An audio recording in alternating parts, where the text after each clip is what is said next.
stable.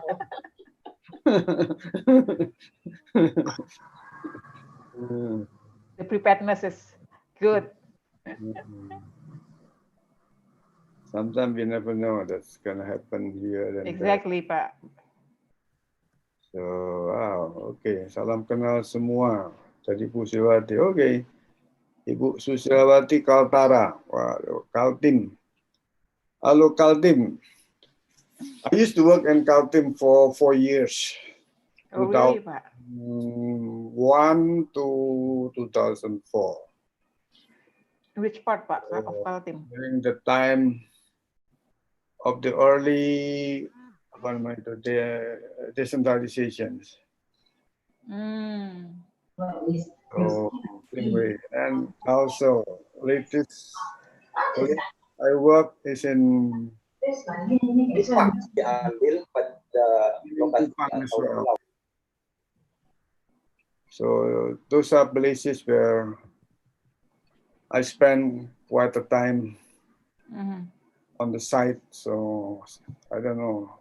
Sometimes I miss all the friends that used to be working with me. Also, the culinary ya, Pak ya? Wah, kuliner Kaltim. Wah, ikan Yes. patin. Yes. In Samarinda there is a very good patin restaurant ya. The best one. Ya, yang di second floor and the second floor itu. Patin. Wah, that's you never met any better patin than in Mahakam River patin. Yeah.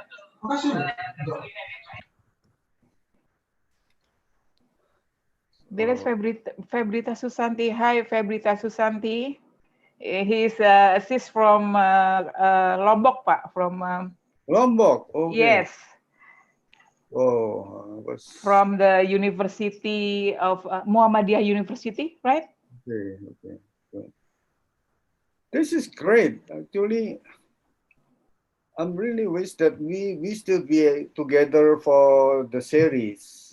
So Exactly. Together we can share experience, ideas, and then slowly we build our a common understanding about the issue. Yeah, common ground. Yeah, because this is pretty much a new issues globally. So none have a strong authority about the issue about resilience, in my opinion. So then it's an opportunity for us to shape our own ideas, knowledge, practices. And Indonesia is a big, huge archipelagic country. Yeah. So different places have different way of doing and practicing resilience. Yeah. So there is no single formula to say. Exactly. Yeah, Couldn't more agree with you, Pak. how the resilience will be done. So we need also to contribute on the knowledge, experiences, ideas together. Yes. So I think Sure. from this we can further on doing our own study, research, practices, whatever. Make a club, and then with Tipulana and PII, Indonesian Association of Indonesian Institute of Engineers, at least Tipulana have a pihak. All of Ibu Lana. Yeah. So Take the offer, Bu. Will be a handful offer from Pak Taruk. Yeah. Because in 2016, while we are still waiting our friends here, I started out in Untak, Surabaya during PrepCom, the third PrepCom preparatory meeting for UN Habitat. Yeah. I see. July, June. Yeah. So there's a PrepCom meeting. So we have a side event. We talk about resilience. And at the time, already in partnership with PII, UNTAC, and then with my colleague from Rutgers University, New Jersey, when they have some experience after the Saudi event. So that's back to 2016. prior to the Quito Habitat 3. So because in the discussion, we understand the resilient will be a new buzzword that will be used globally. So we become an early part of resilient discussions. And then after that, I forgot the month, September or November, we have another workshop in Jakarta with Tarumanegara. Ibu Lana, I think, also attended that meeting. So we have a second workshop discussion about resilience before any other institutions talking about this one. Yeah, I have to admit this. So then now back after 4 years, it's a good time to revisit, reflect, and think how far have we gone doing this resilience project, or what is the progress we have made. So that's good about theory and implementation and question marks. That's a nice title, very challenging. Yeah. Thank you. Thank you, Pak Kemal. Thank you, Mbak Jenny, Kulana, and everyone who already joined. We can start it now. So we are there 144. I'm still admitting new participants joining in. All right. Please, Bu Maria, Iin, kalau mau, if you want to say something about this. You can start actually. May I start? Plan our series. Because you're thinking about what kind of series we are going to have. Oh, I'm sorry, I switched off the background. I removed the background. It's sorry. Okay. Okay. It's okay. Now I think it's clear. Yeah, it's clear. Yeah. Sorry for that. No problem. That's better. Thank you. Yeah. If things doesn't work, we just drop it. Yes. okay, I think we can start it now. It's already 1:50. Oh yeah. Okay, please. Okay. Good afternoon. Who's handling the admission if people coming and wait on the waiting room? Yeah, okay. Because I already saw Mr. Furi as well is join us today as well. Okay. He is a Vice Rector 3 from National Institute of Technology that will be opening have an opening mark for us this afternoon. Okay. Okay, good afternoon, participant of international webinar. My name is Maria Christina Endarwati. I will be hosting today for international webinar series. This is the first one actually with the topic resilient theory and implementation that organized by National Institute of Malang. So to starting the webinar this afternoon, I will give time to Mr. Fori. He is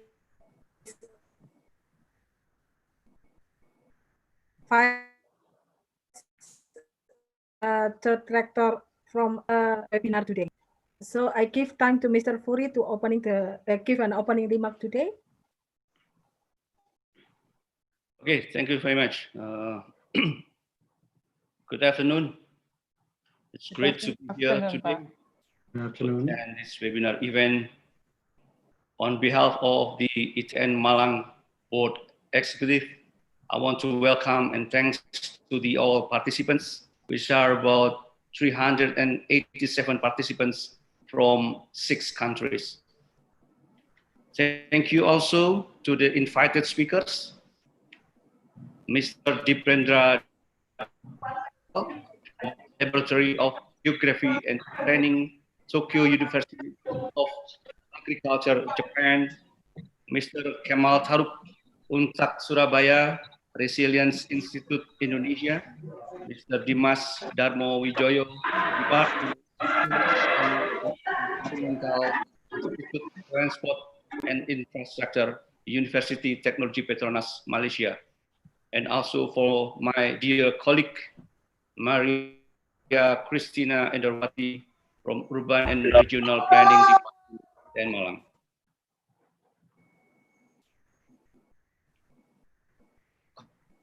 Congratulations,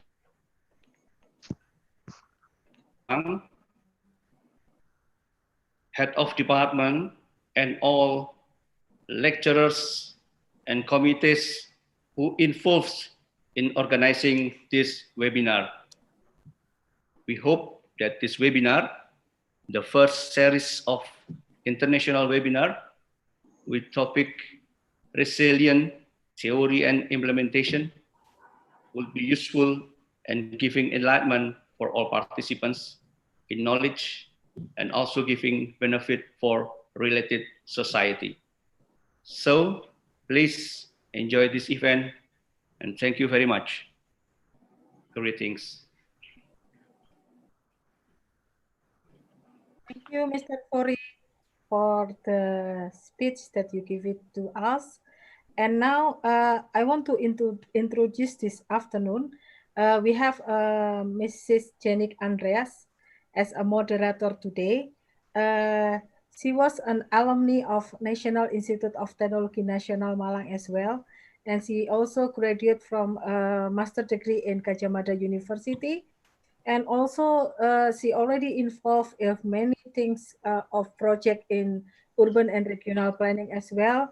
She also worked in Nestle before, and also she do the climate reality project and Yayasan Danaman Peduli as well. So I think she will be a moderator today, and she will introduce of the speakers and also to guide the discussion for today. And then I hope that Mr. Jenik, are you still in here? Because I'm afraid that my connection is not good enough. Yeah. Okay, so you can have time now to guide the webinar. Yeah. Okay, thank you. Thank you, Iin. A very good afternoon, all participants. It's really honored for me to be part of this webinar. This is the first, so this is the kick-off of. Hopefully, it would be the series of this kind of discussion or webinar, so that we can give a contribution, a significant contribution to the to build resilient cities in Indonesia. And okay, when we talk about resilient city, perhaps not all of the participants understand or really have same page with the others, that right now when we talk about resilience, it's really a hot topic now, but what is really about the resilient is? So how important to be resilient in these days, especially when we are facing this pandemic, and why the resilient city is become important. Of course, there's so many factors, so many external aspects that influence to the how we can build the resilient city. I'm not with no further ado, I will introduce all the distinguished resource person for this afternoon. We're going to have Mrs. Lana Winayanti as the keynote speaker for this afternoon session. And then we also have Mr. Kemal Taruk. We also have Mr. Dipendra Dakal, and last but not least, Mr. Dimas Bayu Endrayana. Okay, for the first, we're going to have Mrs. Lana Winayanti to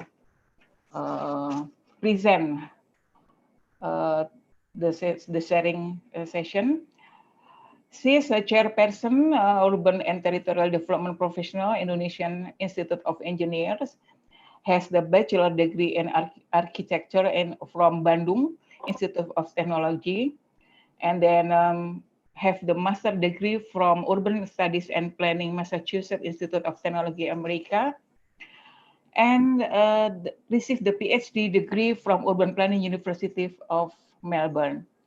And now, Mrs. Lana in UNTAR, lecturer in Magister Teknik Perencanaan, and aktivis Habitat Partnership, Kemitraan Habitat, and Ground Foundation. Also, she was in the first echelon in Ministry of Public Work and Housing, and very active in gender mainstreaming team, and now chairperson and national secretary of Habitat. Perhaps we can mute the sound of the other participants, so just for the convenience for all of us. Would you, Iin or Ardi, help with this to mute another participant, the voice, so we can only hear the Mrs. Lana voice only? Okay, is that good?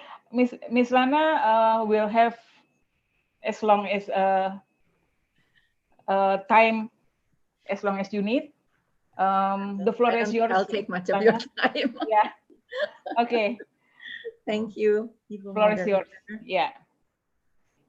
Assalamualaikum warahmatullahi wabarakatuh. Can everybody hear my voice? Yes, Bu. Yeah. Okay. Good afternoon. Yes. Welcome to all participants of this webinar. And also, I would like to welcome the distinguished speakers, Mr. Dipendra, Mr. Kemal Taruk, also Mr. Dimas. It is an honor for me to be here at this international webinar on resilience that's jointly organized by Institut Teknologi Nasional Malang. I think we can just move on to the slides. They don't really, I mean, they're just there. You can just shift it accordingly.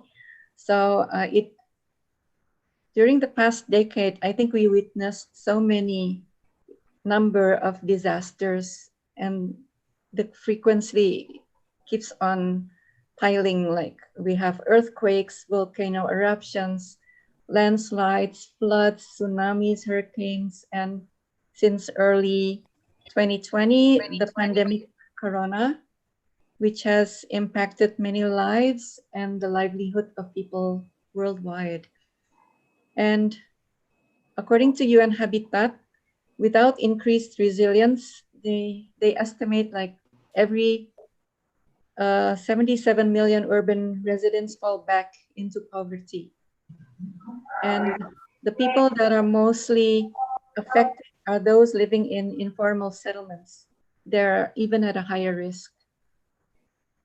We've been experiencing lockdown and social distancing for a few months to cope with the COVID-19 pandemic.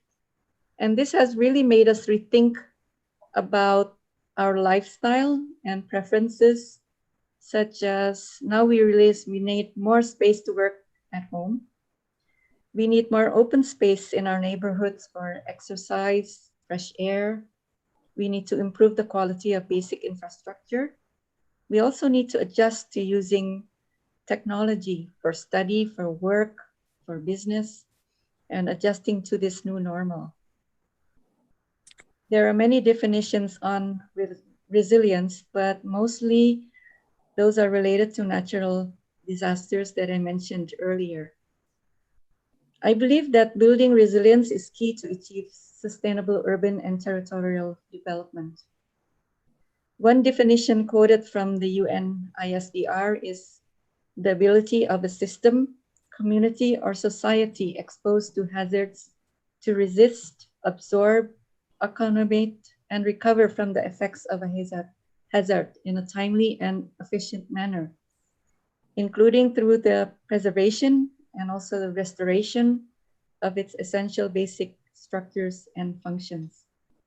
Resilience can also be understood as the capacity for resistance, preparedness, recovery, adaptation, and transformation. Although it seems clear and simple language, it's not easy to translate into implementation. If you look at the disaster, one disaster can hit many areas, but the impact may vary, and how the community or settlement or city responds and recovers may differ depending on their resilience capacity. The process of building resilience is also not an easy process. It can actually take a long time, and it does have limitations because it sometimes doesn't capture the social dimensions and power relations within a community. Some people also argue that the well-being of households can affect resilience. So this webinar is a good opportunity to discuss and challenge the theories of resilience and its implementation. How can we make this theory more workable? There are two global documents that stress the importance of building urban resilience. The first one is the Sustainable Development Goals, or SDGs, launched in 2015. To make cities and human settlements safe, resilient, sustainable, and inclusive by 2030. So countries are encouraged to make a national action plan and local level action plan. And these goals cannot be seen as a standalone goal, but they are interconnected with other goals. The second important document is the New Urban Agenda for Sustainable Urban Development that was launched during the Habitat 3 conference in Quito 2016. It has three interlinked principles. The first one is leave no one behind by ending poverty. The second one is to ensure sustainability and inclusive urban economies by leveraging well-planned urbanization. And the third one is about ensuring environmental sustainability by promoting sustainable use of land, promoting sustainable consumption, production patterns, adopting healthy lifestyles, and building urban resilience. This new urban agenda requires a paradigm shift that should be supported by drivers of change or transformation. There are like three drivers of change. The first one is about sustainable urban and territorial development. The second is inclusive and effective urban policies and legislations for sustainable development. And the third is people-centered and integrated approaches to urban development. Both SDGs and the New Urban Agenda stress the importance of partnerships to achieve sustainable urban development. Stakeholders consist of the community, the scientific, the academic community, professionals, practitioners, private sector, civil society, governments. They all play a significant role in this process, among others in capacity development programs, and also participating and collaborating in sustainable urban development. Maybe the next webinar series can focus on exploring the role of each stakeholder in this paradigm shift and what type of partnerships can support urban resilience. This brings me to the role of engineers. I think it's almost the last slide. Engineers are part of the professional community that can play a role in building urban resilience. The Indonesian Institute of Engineers was established in 1952. So it's almost 70 years, it's 68 years, with currently more than 30,000 members and 14,000 professional engineers. The Indonesian Institute of Engineers, or Persatuan Insinyur Indonesia, PII, is responsible for registration of engineers, certification of professional engineers, and continuing professional development. I think you can click to the last slide, the one before the last slide that shows PEE. And this is also based on the law number 1420, number 11, 2014, and on engineers. And we have a government regulation number 25, 2019 on its implementation. So the Urban and Territorial Development Professionals is actually the newest addition to the Institute. It was formed in 2017 to fill the gap of engineers that can support a sustainable built environment through an integrated multidisciplinary approach. I think this differs from the common engineers within the Institute that are mostly the hardcore, like civil engineering, industrial engineering, chemical engineering, and so forth. So in our approach, we also include financial and social engineering. And our members are quite diverse, coming from various disciplines of knowledge with various backgrounds and experience.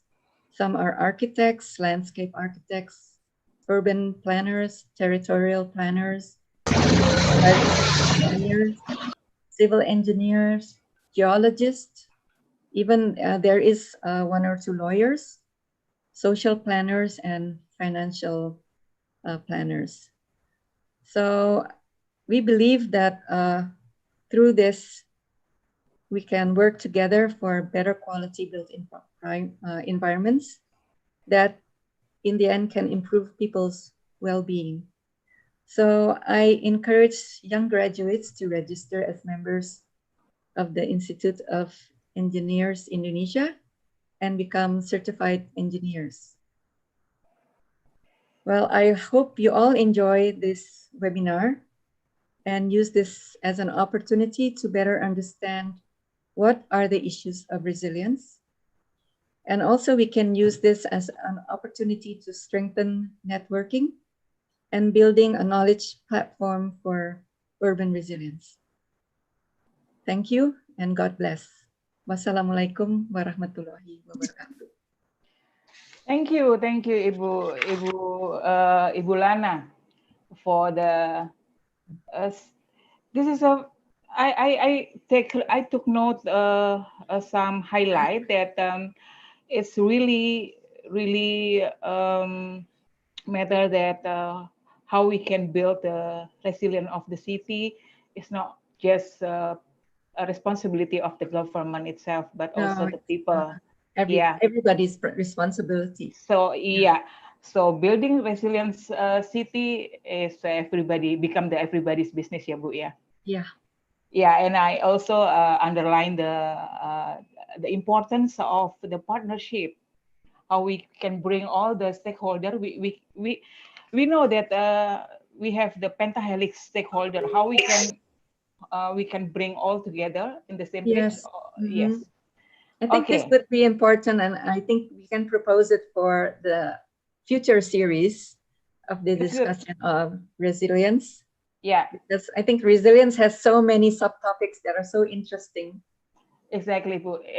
The note is taken, Bu. Yeah. Okay. Thank you.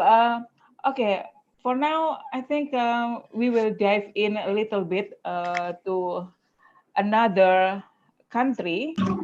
Let's move to Mr. Dipendra Dakal. Mr. Dakal, are you there? Are you with us? Hello? Hello. Yes, I'm here. Okay. Okay. So allow me to introduce you. Just it would take no long. Okay. Mr. Dipendra Dakal is a PhD scholar now in agriculture economics at Tokyo University of Agriculture, Japan. and currently he is doing a research on the impacts of disaster on the livelihood of the local people, focusing on socio-economic condition and resilience in Nepal. So it's your hometown, yeah, Pak? Yes, Yeah, my yeah, home country. yeah, home Sorry. country.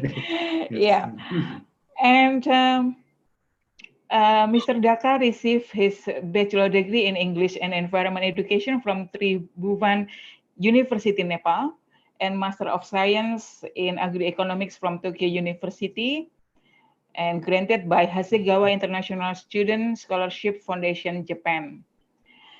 And okay, I think the floor is yours now, Mr. Yes. Daka. Okay. Yes. Thank you very much, Mr. Zenik, Miss Zenik. Sorry. It's okay. Okay. So actually today, thank you for this floor for the organizer. So actually now I'm from Japan, and actually I'm originally I'm from Nepal. So I'm studying here PhD. Okay, now I want to concentrate my presentation, today's presentation. So today I'm going to present that a study on the potentiality of resilience of rural people for disaster recovery, a case study from Nepal, mostly from the rural area. Yes, please. So slide, what should be from my side? Slide should be shared from me. Okay, thank you. Okay, so now I think most of you know Nepal, but some may not know also. But just I want to introduce generally to my country. So it's a landlocked country, Nepal, because we don't have any sea connection. So and then total population 28.61 million. You can see in the screen, and per capita GDP US dollar 812.2 according to World Bank 2018. So it's like, let's say it's a developing country, and because we don't have the very strong economic status. So and agriculture, Nepal is a agricultural country, and then multi-ethnic country. So we have many ethnic groups. Total ethnic groups, 125 ethnic groups we have. And then it's a disaster-prone country. So the major disaster are earthquake. And you can see here in the picture, Nepal's map picture, it's a physiographic region. This categorized into 5 parts. You can see here. I think it takes time to explain. So later on also we can discuss. I think you can see this top part is the high Himalaya snow-capped mountain, all this white part, and yellow part high mountain, then gray part middle mountain, and this pink one that Surya Shivalik, and then later the last one that southern part, this green part is the Tarai, so which has a flat land and mostly border of India, almost all the border of that India in 3 sides. Okay, please, next slide. Yeah. So now here in this slide, we are going to present this the history of disaster in Nepal. Mostly there is earthquake, so I think you might have known that in 2015 we had a very big earthquake also, so which affected the country very devastatingly. So and fire, generally I have highlighted major disasters by this green color: fire, flood, landslide, and lightning. We have, and sometimes windy storm also. And from this table, I want to say this: in Nepal, flood and landslides are chronic disaster, which happens every year, though it is bigger or smaller, but it's a chronic one. And so earthquake, but on the basis of that the damage or losses, impact, earthquake is the let's say major disaster there. And then this just hiding a little bit that points, my points there down, hiding. Can you make a little bit of this slide? Please post a little bit of. Sorry. So, okay. A massive earthquake, 7.8 magnitude earthquake struck on 2015, April 25. Yeah. And a big aftershock, 7.3 magnitude hit again on 12th May, but some points are hidden here in the slide, so I can't see here, sorry. Anyway, so next slide, please. So background of my background.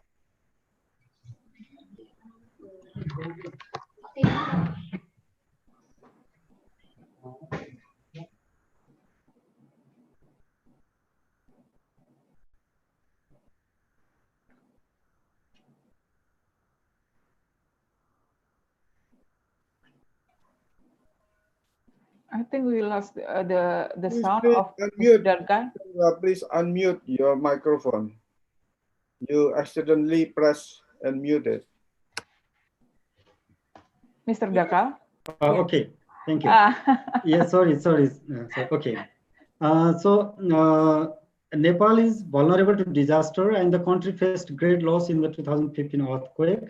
And disaster recovery encompasses the process of rebuilding, reconstructing, and repairing the damages associated with hazardous event and returning affected areas to normal condition, COPLA 2007. So generally, this third and fourth point focuses the background of my this study. So focusing on sociocultural attitude, the community should consider, but there is no study mentioning the Gaon. It's a local term, and actually that Gaon means informal, minimal, social, local unit. So, and when discussing the recovery from the earthquake, 2015 Nepal. Then on this same event that Mishra et al. 2007 identified the 6 influencing factors like a natural resource endowment, physical connectivity, access to external development services, entrepreneurship, social homogeneity, and social economy for disaster recovery were examined. Then even though the remoteness, there were communities that performed prompt recovery by strong unity and self-reliance. Next slide, please. Next slide. Okay, so purpose of the study. Generally, the objective of this study is to identify the potentiality of resilience of local people for disaster recovery, actually focusing on social network and collective actions. I have focused here only two parts, social networks and collective actions. In detail, the study investigates to analyze the rural people's livelihood, focusing on use and management of local resources and their social networks. Is a basic structure. And then analyze personal social reaction for disaster recovery. So collective action. Next slide, please. This one. Okay, and then it's a methodology. Actually, I used the key informants interview in this study to identify the potentiality of the resilience of local people and disaster recovery, focusing on collective action and social network. Mostly that key informants were government officials, local authorities, community organization leaders, ethnic group leaders, or let's say as an elderly person, and people living in the temporary shelter and external organizations. Next one, please. Okay. And this is the, let's see, just introduction of my research site district. Actually, this, you can see this yellow, this orange color part. It was heavily affected district. They were heavily affected district by the 2015 earthquake. Mostly it is the central part of Nepal. And I have done research. So my research site is in this Nuwakot, and Kathmandu is here. Normally, generally, it is 90 kilometers far from Kathmandu, my research site. And next slide, please. So actually, this is my research area, and it's a Nuwakot district. And in Nuwakot district, there are many rural municipalities, and out of them, this Betini, I selected the Betini, and from the Betini Village Development Committee, it is one of the let's say that village, one of the village development municipal committee. And from Betini, I selected 3 wards, mostly that heavily affected by the 2015 earthquake. That there were 7, 8, 9. This is just general information of my research area. And next slide, please. And okay, now again, general information of research area, which is of that ward number 7, 8, 9 of my that research site. The total population of my research study area, that 2,874 people at the time of my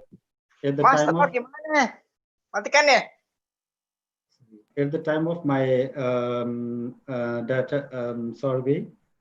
2,874 people, and total household 405, and major ethnic groups. We found there are 4 ethnic groups. Tamang 81% is the major one, and then Gurung 9%. They are the hilly Buddhist by religion. Then Sherpa 7%, mountainous Buddhist by religion, and Dalit 3% hilly Hindu by religion. So, and in my study area, we found there are 14 gaons. Gaons means, just before also I told gaon is a minimal informal social unit for local inhabitants. And 14 gaons is you can see here in the picture, or handlet like that. You can see in the picture. And then minimum household in one gaon, minimum household 11 households in my study area, and maximum 80 households. So in average 29 households. But among that 14 gaons, we found 11 gaons were single ethnicity. That means Tamang ethnic group resides in the 11 gaon. And 3 gaons multi-ethnicity, where all the see here in the picture, this is so that small circle I have already told, gaon. It's like a one gaon. It's you can image by this picture, and this community forest is resources, and this forest this community forest is used by the gaon people, or not only one gaon. In some cases, some other gaon also they use. It is because of their accessibility. So next slide. Okay. So again, continue of my that general information of research area. Major source of income: agriculture, tourism, and remittance. Average land holding 4,640 meter square per household. And major crops: maize, potato, buckwheat, beans, millet, etc. So, and source of drinking water: community tap. Almost all the household of my study area use community tap drinking water. Community tap means among the 4-5 household, one tap like that. But it is seasonable. I mean that in dry season, at least two months or 3 months, they don't have the access of this community tap because they have to go to nearest stream, river, to collect their water. And in dry season, they may have some problems. Okay, next slide, please.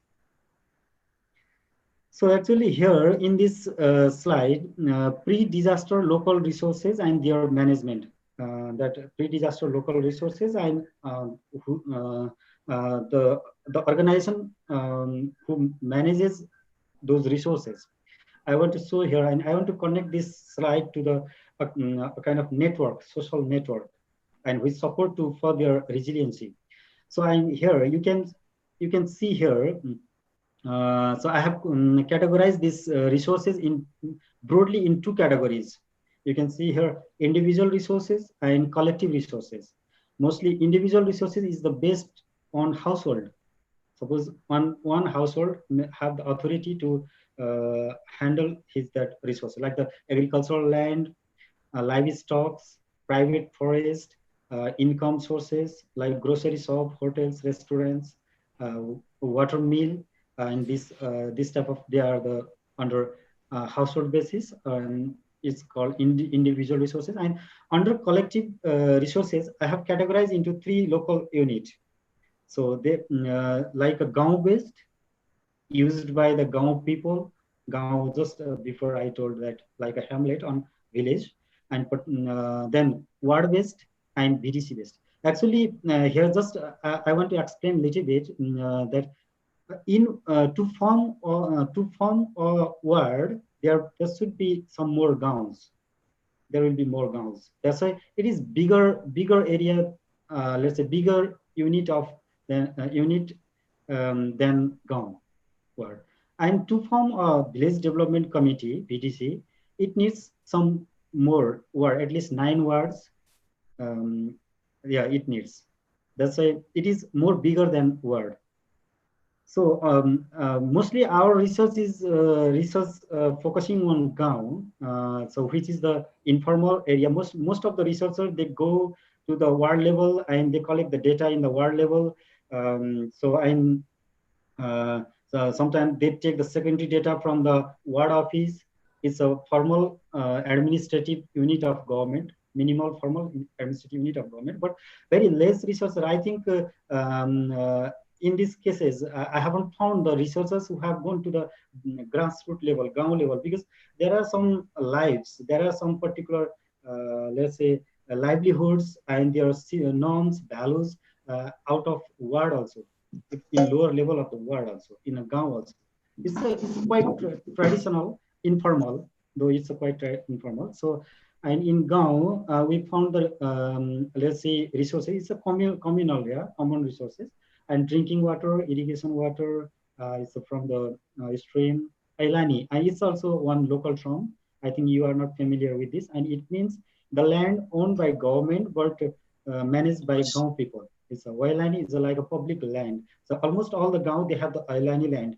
For what purpose? Because they use this Ailani land for their, let's say, for grazing the cattle, and for celebrating some cultural, religious events, or some street market, like the street market. So we see a Hat Bazaar in Nepal. And then for some time to organize the sports activities also, such type of Ailani land. And but here in my study, people, they use this Ailani land as their safe shelter after the earthquake. That I will explain that later also. And then in Gaon, we have found a Chautari party. The place, it's a local term, but the place where Gaon people gather to discuss the common issues of Gaon. Actually, its improved version is the community building. We can say community building, but traditionally they use Chautari means just they gather in a very big trees, under the very big trees. They gather in a particular place near the public, like near the Gaon. Then they discuss any current issues or any issues of the local peoples. That's the thing. Then a community building, but nowadays it is slightly changing to community building, that system. And then temples, we found the religion-based temples, because just before I explained Buddhist, Hindu, so some different religions. So temples religion-based. And then crematorium and cemetery is ethnic-based. Even in under the same religion also, they may have the different ethnic group, and they have their own funeral ceremony in a particular place. They are cremate like that cemetery in a particular designated place. So we found it is, but it is the Gaon based. And this community forest, you can see I have kept there in the middle part. Why it is in the Gaon and it is in the ward also, because that community forest, sometimes it is, if the Gaon household number is very large, sometimes only one particular Gaon can use one community forest, but sometimes it can be used by other Gaons also, other hamlets. That's why sometimes it can be used as ward-based property, communal property. So and then so organizations, I found these resources managed by these organizations, like a community drinking water management committee, and let's see, mutual help for agricultural works and cultural works is like a labor exchange also we found there. And we found there ethnic group welfare society, like a particular ethnic group welfare society we found there, like it is called in Samaj in Nepali word, or in local term, Tamang Samaj. It means Tamang society, for the welfare of the or to address the problem or some issues or cultural events of the particular ethnic groups. It is especially in the normal period. Gurung Samaj, Sherpa Samaj, Dalit Samaj is like a kind of society. Then we found that women saving credit is a quite new concept. These others were traditional, and it's quite new. Women saving credit groups also, like a microfinance, a kind of one of the, let's say, example of microfinance. And then general administration, general gathering of Gaon people is an informal administration. And so, and you can see here community forest management committee. It's because just before I told you the community forest can be as a ward basis also. There's that management committee also ward based. And then you can see the youth club. And if there is a very big house, large number of the household of the Gaon, and they form their youth club, but sometimes that youth club can be formed from the different Gaons, different villages. So that's why it may be sometimes ward-based also. And in ward-based, we found the primary schools, tourism infrastructure development committee, women agricultural cooperative, like the, but its administrative office is ward office, mostly related to the ward office. Then you can see here mostly in the BDC that some organizations under village development committee, like high schools, community study center, community welfare society, like this. Then these are connected to the BDC office because it is formal one, and local government. It is one of the local government of Nepal. So BDC office, health post, agricultural office. So we can find there. And to summarize this table, most of the activities, we found most of the activities are collectively managed. Only individual, collectively managed. Only individual activities are based on personal and it's a high degree. Okay, so household. And then there you can see, Gaon-based resources are traditional and primary for the people's daily life.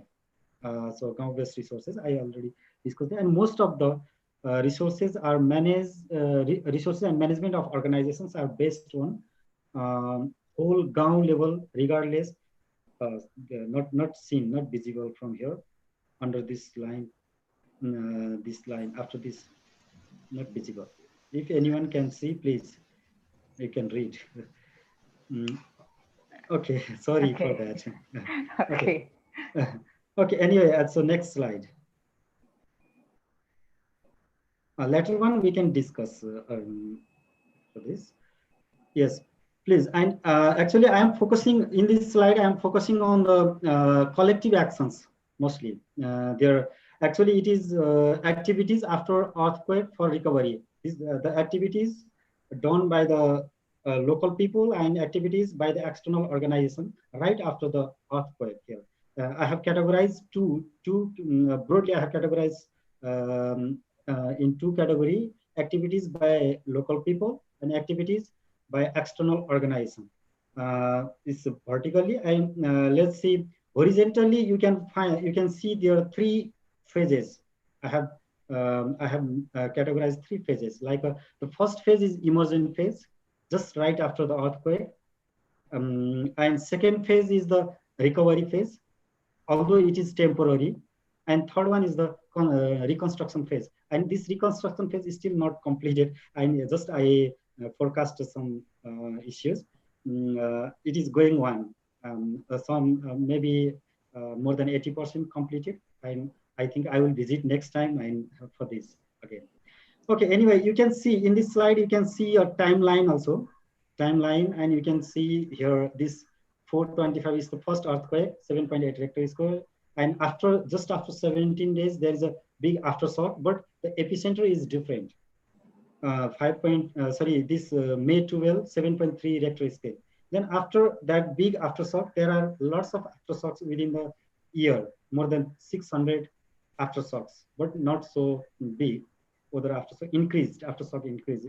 Let's say continuing continuous. Yeah, and you can see some major crops timeline also here, and you can see here major events celebrated by the study area people, New Year, this Buddha Jayanti. Though these are the religion-based events, and sometimes ethnic-based events also, like this. Then here we can find this. Let's talk about the emergent period, what local people did, and what kind of support they got from the external organizations. Actually, just when the earthquake happened in the 15th April, but after from the 16th April, they suffered suffered people, victim. Let's say the earthquake. People suffered by the earthquake, that they found to the tentative shelter in Ailani near Gaon. So I have already discussed about the Ailani, and they moved by themselves, by deciding themselves. It is not by forcing to any particular agency or not that, just only deciding by the Gaon people, and they moved to the shelter. And they decide the shelter themselves and moved. And exchange food for clothes, food and clothes among all the people, that village people, Gaon people, regardless ethnicity. At that time, they don't care the ethnicity, not particular ethnicity, because regardless ethnicity, they share. And some youth club, that youth club members, which youth club, it means they are young and energetic, and then they help to the construction of the temporary settlement, and help to the injured people to the nearest clinic, or for the first aid, whatever they have at the time, and for the funeral for the dead bodies. And actually, until the 30th, at least 5-6 days, there was not any aid, any external support. It's quite interesting also. Until that 5-6 days, they cope, they manage by their local resources. Just after 30th, they got the external assistance, which is started by the local NGO or local government organizations, and supported dry food, tents, drinking water, first aid kits, and general medicines. But it is in a ward level, and wards supplied to the Gaon handlers. And then next one is the recovery phase. Next phase, that local people, they engaged to remove the recovery phase is after 1 week of the aftershock, right? Because then again the aftershock happened after 15-17 days. At the time, they were in a very panic conditions, and after that they started to remove the wastages of broken wastages of their houses, and trying to be a bit normal. So, and then like people, they opened the community forest, that because it is an emergent period. So for timber, yeah, to construct their quite a little bit improved shelter, right? In this emergent period, they use under the tent in a group, but here in this recovery period, they move to the a little bit improved shelter, only their family, yeah. That's why like a one family, one shelter. So, and in this period, they have got the some more let's say support also from the NGOs, like the toilet materials, tents to make the tins, and repairing of the water tank, yeah, this type of things. They got some more outer support also. So, and last one is construction period, and is almost after 1 year, let's say, 1 year of the earthquake. After so construction of retaining wall and planting on slope land. It is ground based but funded by BDC. Local government also now then started to fund to the ground people, and other outer that local NGOs and local government, they started to give the training, earthquake evacuation training, or some training how to save from at the time of if earthquake happens like this, and community building reconstruction, and school building reconstruction, damaged school building reconstruction like this. They got the outer support. Some supports through the mutual cooperation, but some let's say economic support by the local government or NGOs. But generally in a local level, with the mutual cooperation, sometimes with the labor contribution, and sometimes in wages also. Like this, they started this. And next slide, please. Next slide.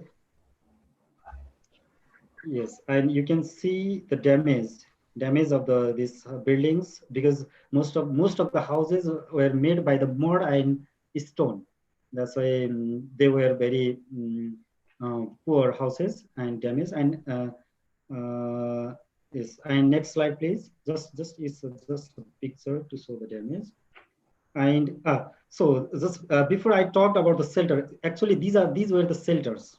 It's a temporary shelter, but improved temporary shelter. You can see here. Sorry, cluster settlement, and it's a public land. Island, just which I told you. I told Ailani, it's public land. Cluster settlements of Gaon people for temporary management, and this one is school building, temporary management of the school building after huge earthquake. It's a shelter area.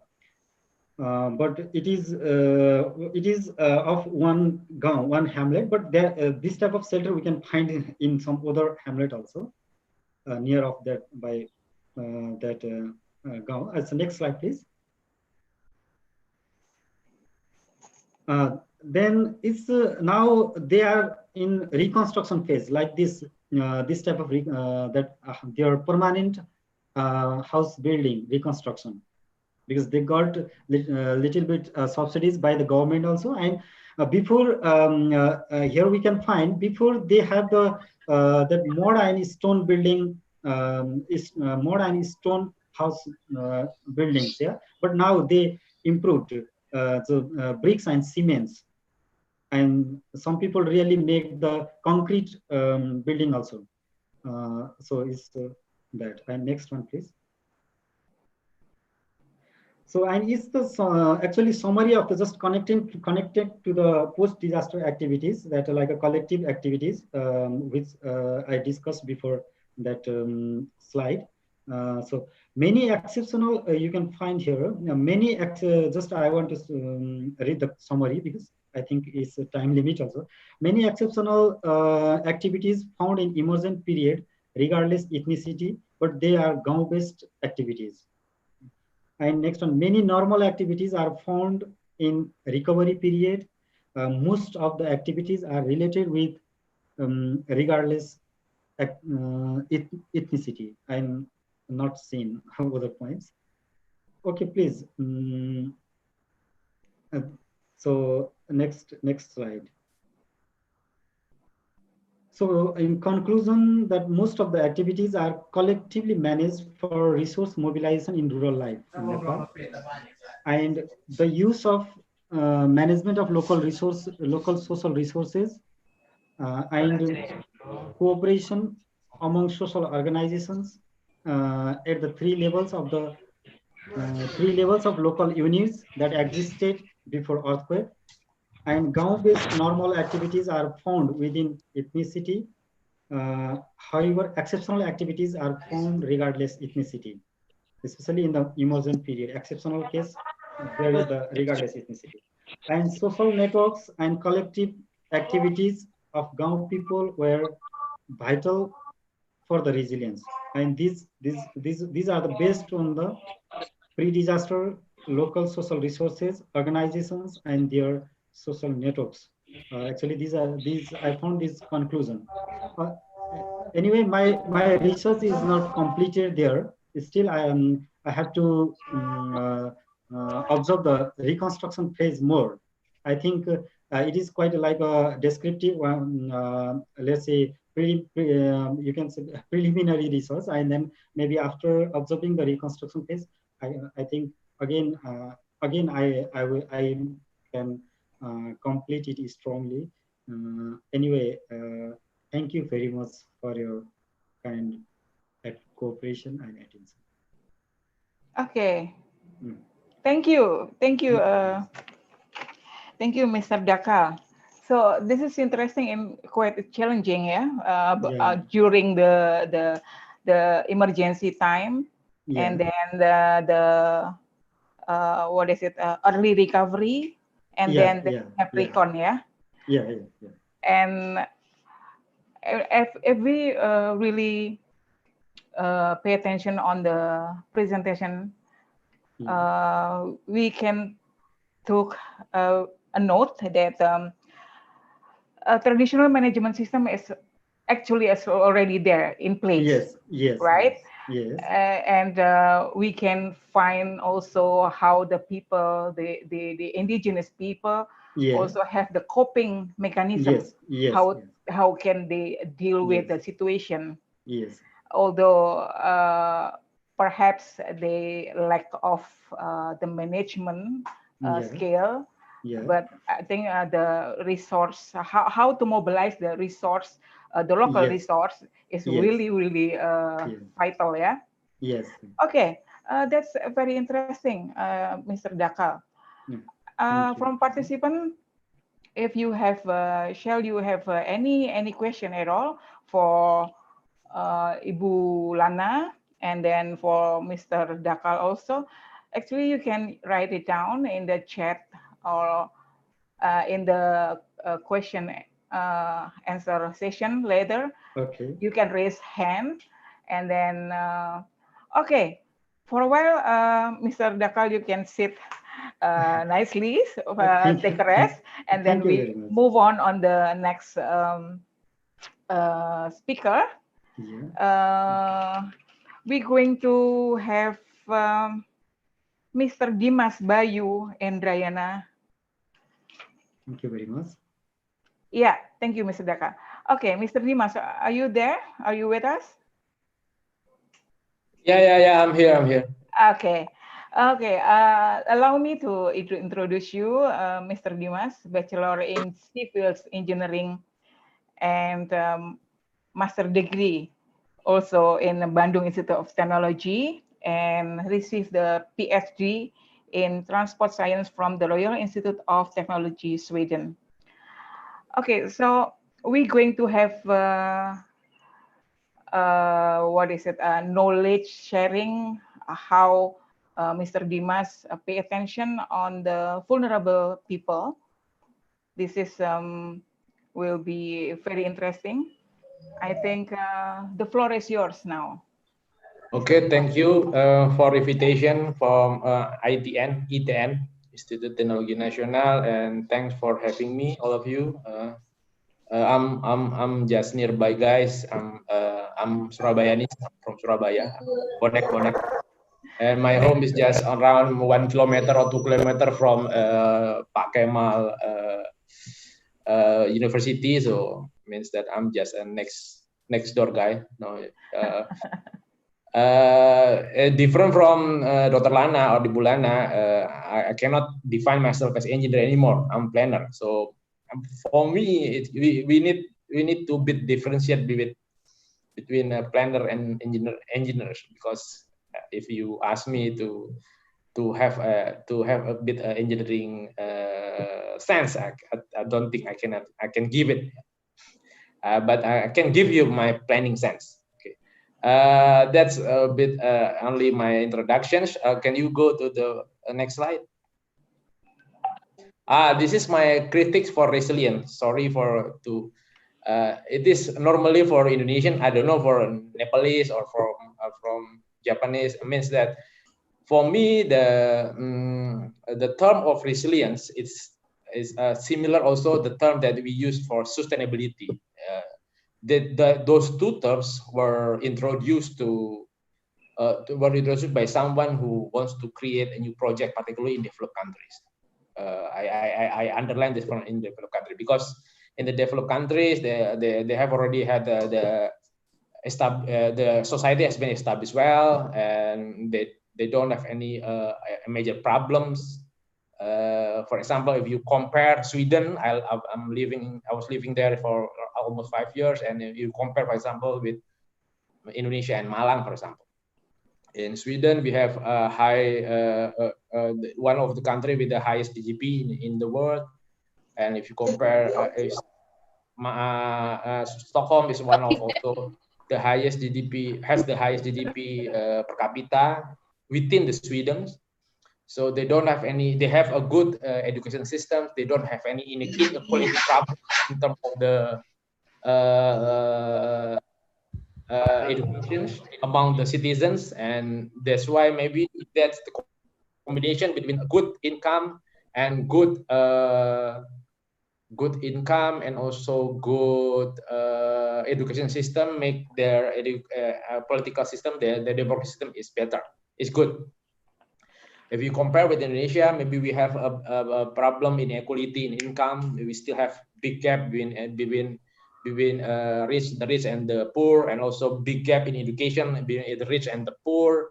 And that combination might make our political system is not too good if you compare with Sweden, for example. That conditions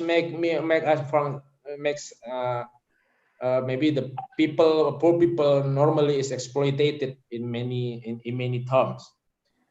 When you have in particularly in political system, when they are not able to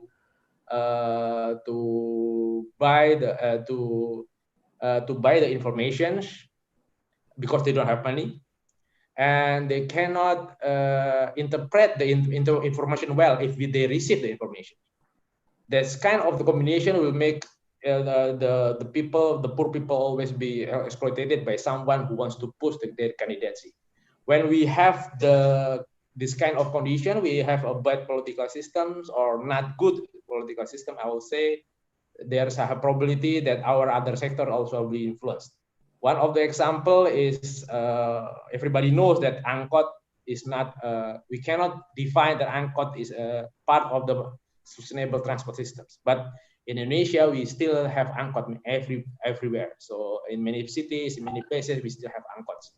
And the combination between the political systems and governance system cannot be able to replace angkot with a more sustainable transport system.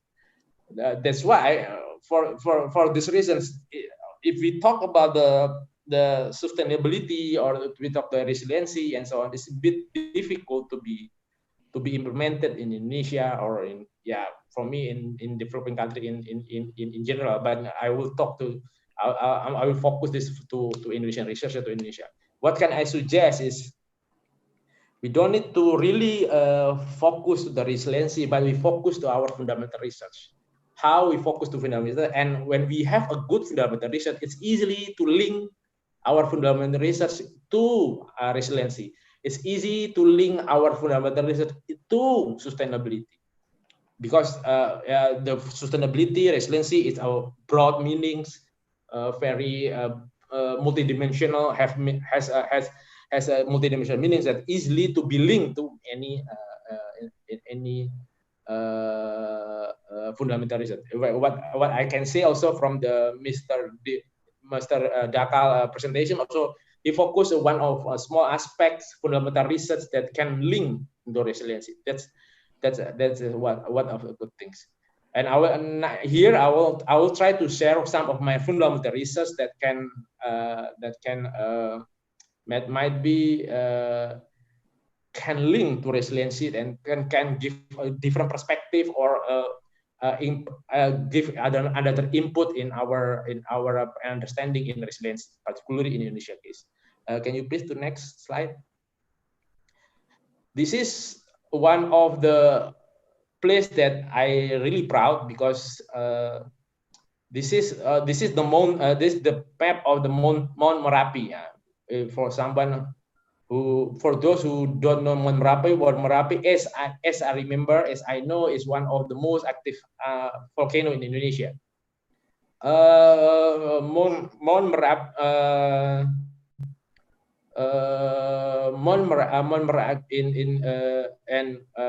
when I went there in 2008 or 2010, I'm helping Ministry of Public Works. The people in Mount Merapi, they refuse to define the area is a vulnerable area. Because when I went there, they argue that when we compare our area, Mount Merapi area versus your road system that you create, maybe your road system that you have created or always kill people every day. You can find many accidents in every day in your road system, but in Merapi, maybe the mount only erupts once a month, once a year, and when Merapi erupts, it's not necessarily Merapi kill people. That's why they refuse to be relocated. They refuse to define their place as the vulnerable area. But for the trade-off, they created a good the good resiliency system, the good how they adapt with the disaster. They have task force in every village, even it is near the peak of Merapi or in the bit farther from the peak Merapi. They have already had the task force. And it is assisting directly also by National Disaster Council Agency. Agency, yes, thank you. National Disaster Agency. Thank you, Bu Jenny. And also by many of society leader in Yogyakarta and also in some part of Central Java, and they have very strong resiliency. And that's why after maybe 1 week after the eruption, they return back to their homes and they can do the activities normally. For me, that's one of the examples how the resiliency has been practiced in Mount Merapi. Maybe some of you don't have you disagree. You disagree with this, and also disagree with my previous previous slide. It's okay, but later we can discuss. And then can you go to the next slide?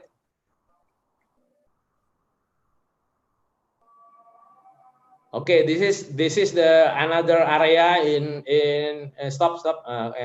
another area in Indonesia, in Aceh, and we all know that Aceh was hit by tsunami in 2004, and I went there in 2006, and people in the coastal area in Aceh, they refused to be relocated as well, because they said that okay, this is we know that. We know that we were just hit by tsunami, but tsunami maybe once within 100 years. So means that, but our mosque there, our graveyard, graveyard of our ancestors are there, and we want to return back to our home, our village. And then many of areas, not all, but many areas, they refuse to be relocated, and they want to their house wants to be developed in the current area, in the previous area that was hit by the tsunami. This is from these two slides. I just want to share. I just want to argue about the meaning of the vulnerable area in the resiliency. So I think that we cannot use the meaning of the vulnerable area in the resiliency term in Indonesia, because some of our culture that thinks that the definition of the vulnerable area in the resiliency term is not, it cannot be used in our cultural. Can you go?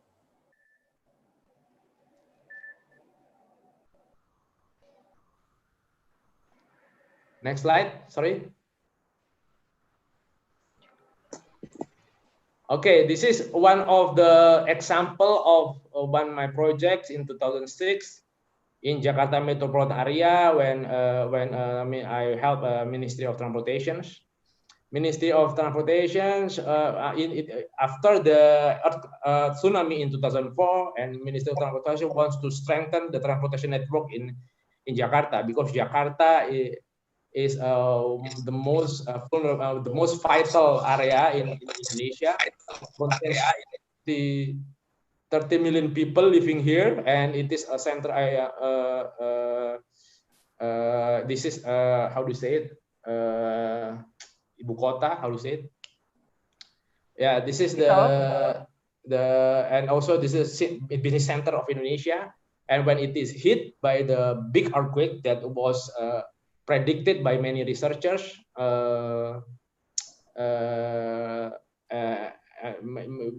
might have the collapse of the country, not only the city but all of the country. That's why the most important thing, because Ministry of Transportation, they deal with the transportation, they want to know which area that needs to be strengthened, the structure, and then they need to for facing the big earthquake. And I have four important links and notes in Jakarta. First is the Cawang flyover. The second is the toll from Cawang to Tanjung Priok, and then from Cawang the inner toll road from Cawang to Pluit, and also the TB Sumatupang toll road systems. This is and then can you go to the next slides?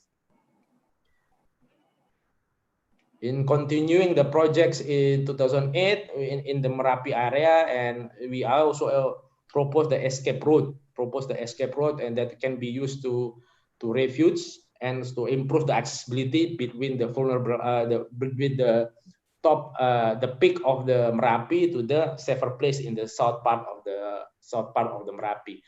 From these two slides, I want to say that maybe the infrastructure can be used as the variables in resilience. So, but I want to move to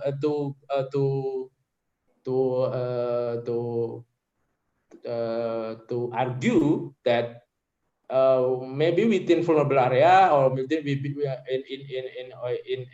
every conditions, even though it is we have already provided with good infrastructure, we still have need to care people with the most vulnerable people.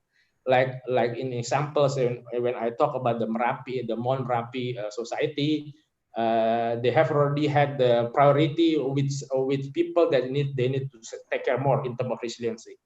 That's why next slide, please.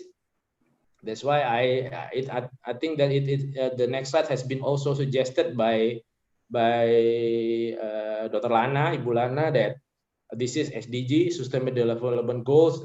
This SDG have already introduced the new variables, new indicators for future development. And I choose one of the most important thing in the how do you say it, in particularly in transport and in transport systems, is health and also well-being. Health, well-being is happiness. If you don't know what is well-being, well-being is happiness. So means that why I choose these two variable, because maybe you have a good income, or you have a good a country or area where they have a good economic system, but many of the research have already shown that already shown that even though you have a good good economic growth, it doesn't mean that you have good happiness level. Some of the country, some of the research, they show that there is no any significant relationship between the absolute income. Absolute income means the GDP, gross domestic product, the increasing the GDP with the increasing of the people happiness. That's why people happiness is one of the new indicator, particularly both by the psychologists, by the transport psychologists like me, that use as the future or alternative indicator to measure one of the service, one of development, and so on. Health also another things, because maybe you have a good income, but you don't have a good mental health, good health or good mental health or good social health, because there are some of another perspective in the health that cannot be captured by the economic dimensions. Okay, can you next step? Next slide, please. This is one of my paper. I just published this maybe 2 months ago after Raya, after Idul Fitri. And this is my research. Can you click again? This is the research about to measure the relationship between transport-related social exclusion and social and mental health. Transport-related social inclusion is the opportunity that we give for people to have a social participation, and also to create a good accessibility to many public amenities. This is transportation. But unfortunately, can you go to next slide? There is kind of the difference of there is a kind of the difference of the influence between transportation on social health and mental health. If you give more opportunity to people, for example, you give a policy to reduce the people working hours, and then you try to improve the accessibility of many public amenities, grocery store, school, and so on. It's only be able to improve the social health, but it is not able to improve mental health, because of what mental health is one of the problem, particularly people from the later life, normally male, sometimes female, above 45 years old. They are from a low income, and they are normally they have high big size household, and also this kind of people normally they have negative influence of the negative effect on mental health and negative effect on social health. Those people also look more likely to have a bad happiness, bad global subjective well-being. Why they have a bad happiness later? Because the result is totally opposite from the result in the developed country. In developed countries, people in the later level, they tend to have a good happiness, good well-being. But in developing country like Indonesia, it is other way around. When we are older, like me, I'm 40 now. I'm start to a bit worry about my the school of my son, my pension and so on, because I'm not living in the welfare country. Malaysia is not a welfare country, and now I'm trying to move to welfare country like Australia to ensure my pension. Now I'm start to think about that, because and I think that I felt similar with someone from 45 years old above, and more likely people in that age, they also have problems in managing their daily activity patterns. Can you next? This is one of my another research. It is waiting for approval by Transportation Springer 2020, and my research is about. Can you click? My research is about how to mediate the relation between spatio-temporal variables on health. on health using subjective well-being variables. We have already know that spatio-temporal variables like daily activity travel pattern have influence to subjective well-being directly. But we have difficulty to link our activity travel pattern with the health. In logic, it's easy to say, but if you are doing a healthy activities, it will influence directly your health. But in modeling, it is not like that. Maybe there is kind of endogeneity problems between the health and also spatio-temporal variables between health and activity travel pattern. That's why we need to have intermediate variables, happiness, subjective well-being. Can you go to the next slides?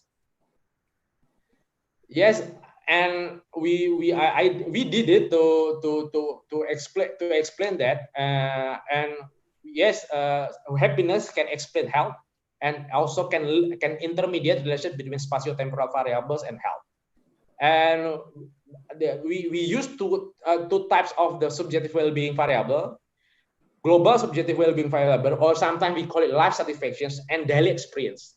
From this research, we can say that health is the more long-term variables than daily experience. Daily experience is a happiness of daily level.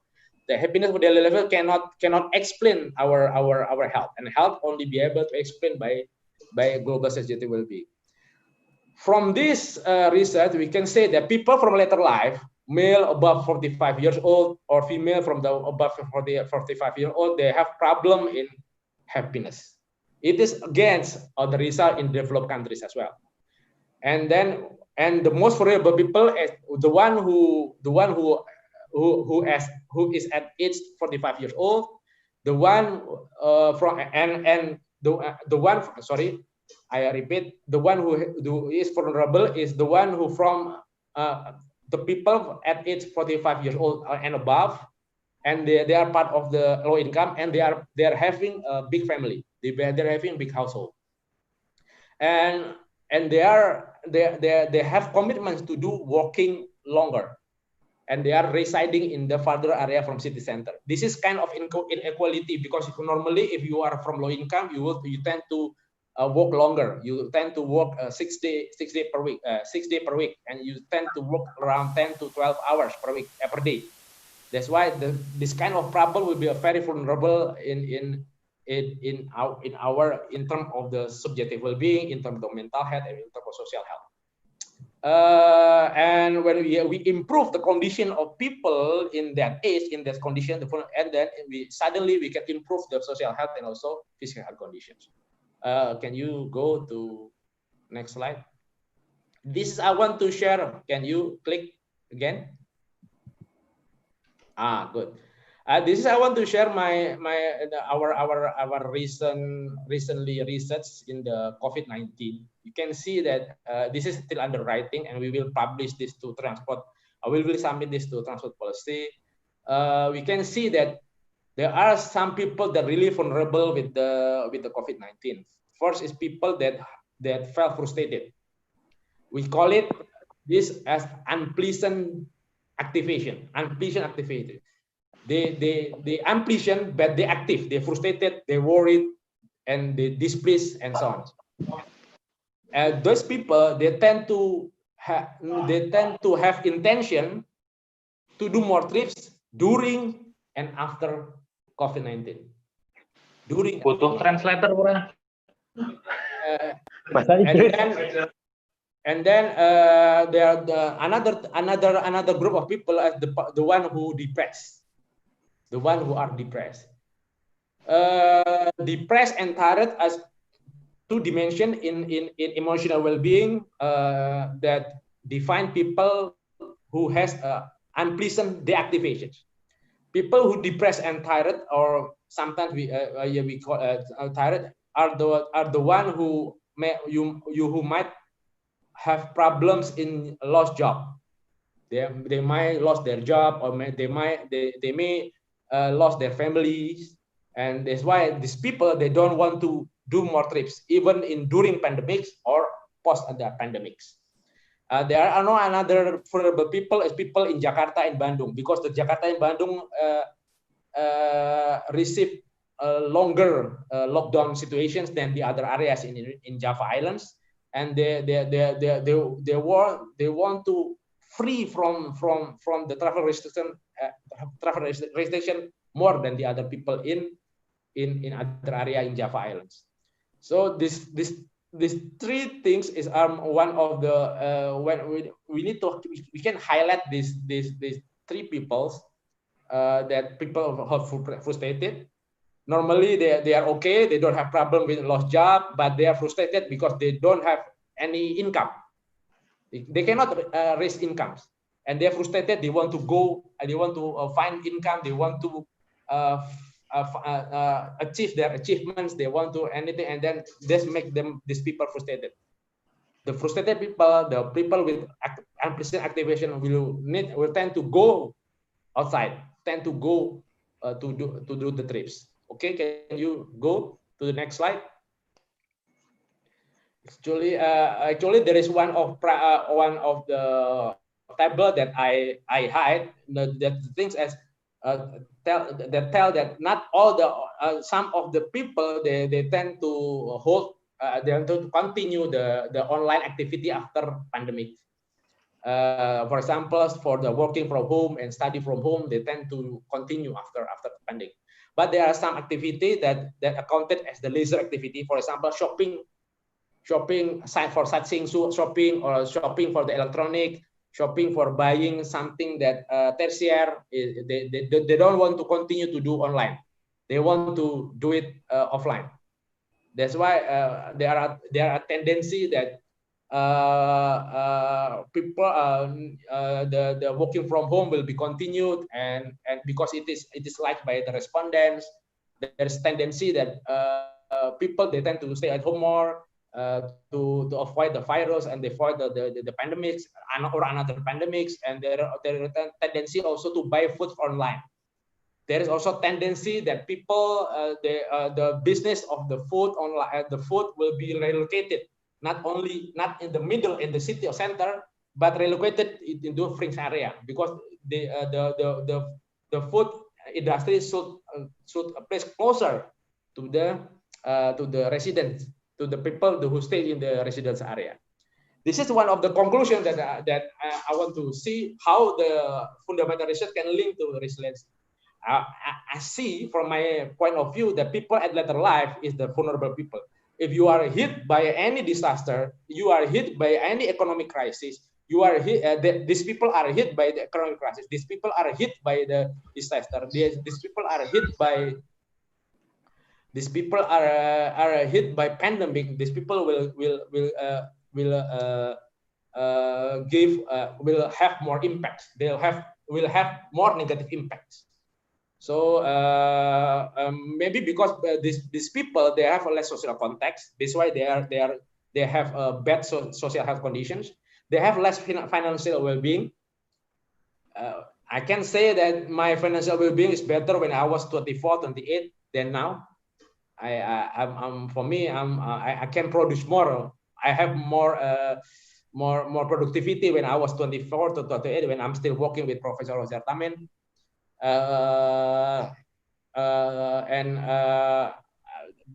Those people they feel that they have less social security, and maybe they start to have the having chronic disease. These people, when they hit with the disaster, they hit with the how do you say it, the economic crisis, they will have more negative impacts. There's a probability that in facing COVID-19 outbreak, many people felt frustrated, distressed, and worried. The feelings make them to have intention to do more trips during and after pandemics. But can you click again? Okay. To improve social and mental health, people at later life, it is suggested to improve health well-being. So one of the aspects is to improve the well-being. How to improve well-being? To improve the financial well-being. So maybe, for example, to extending the pension from 55 to 60, for example. But it is difficult because we are not in the developed country, and when in the developed country we have also still problem in the job assumption. and maybe we need to able to have the social security system and improve our healthcare system.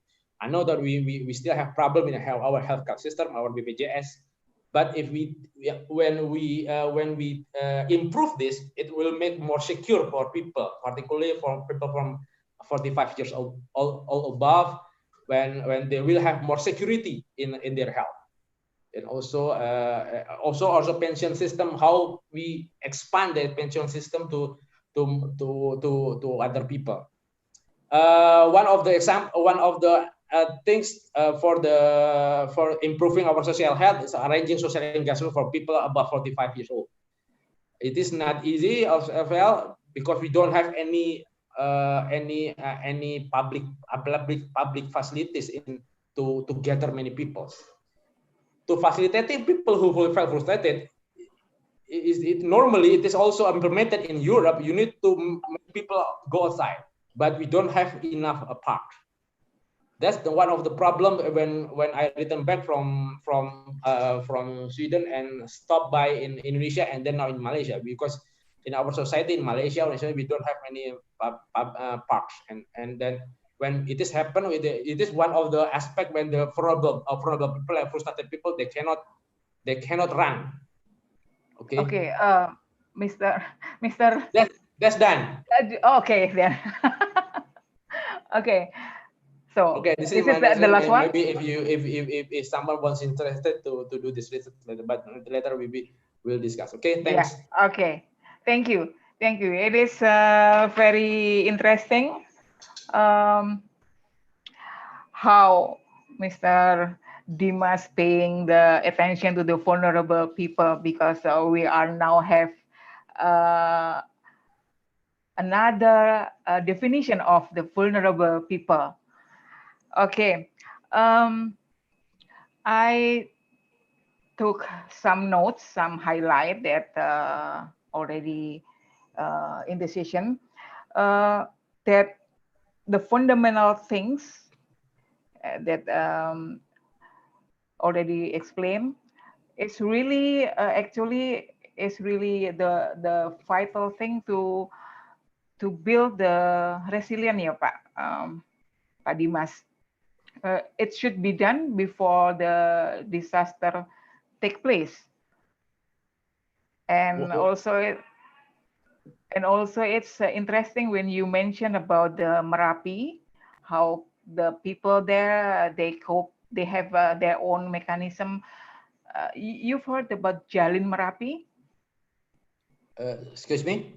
You heard about the Jalin Merapi? There's a social collective action by the people there. Maybe that things that I faced when I was there, but I don't know the term. But they I saw with my own eyes how they manage themselves in adapting the Merapi disaster.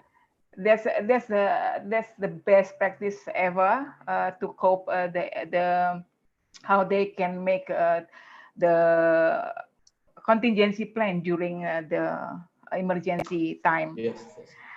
Yeah. That's amazing. And it is interesting when you make a definition of the vulnerable people, about the vulnerable people as the elder people, actually 45 to 55 something, with related to the mental health issues.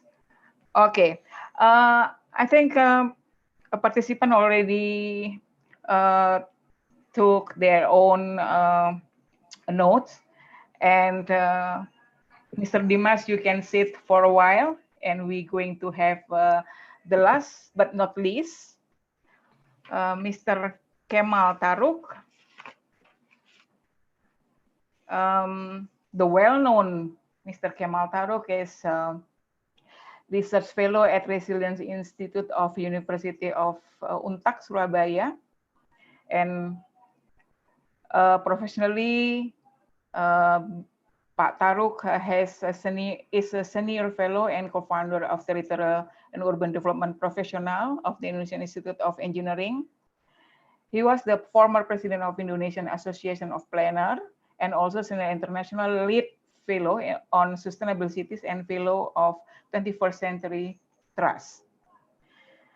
And Pak Kemal Taruk has a bachelor degree in planning from Bandung Institute of Technology and spent his 12 months graduate study and professional development as Hubert Humphrey Fellow at Cornell University, received MBA in Organizational Studies from Rutgers University, and also as a Fulbright visiting scholar at School of Public Policy and Urban Affairs Northeastern University Boston in 2015. Okay, Pak Kemal, we will dive in more about the urban resilience and the new urban agenda. And the floor is yours, Pak.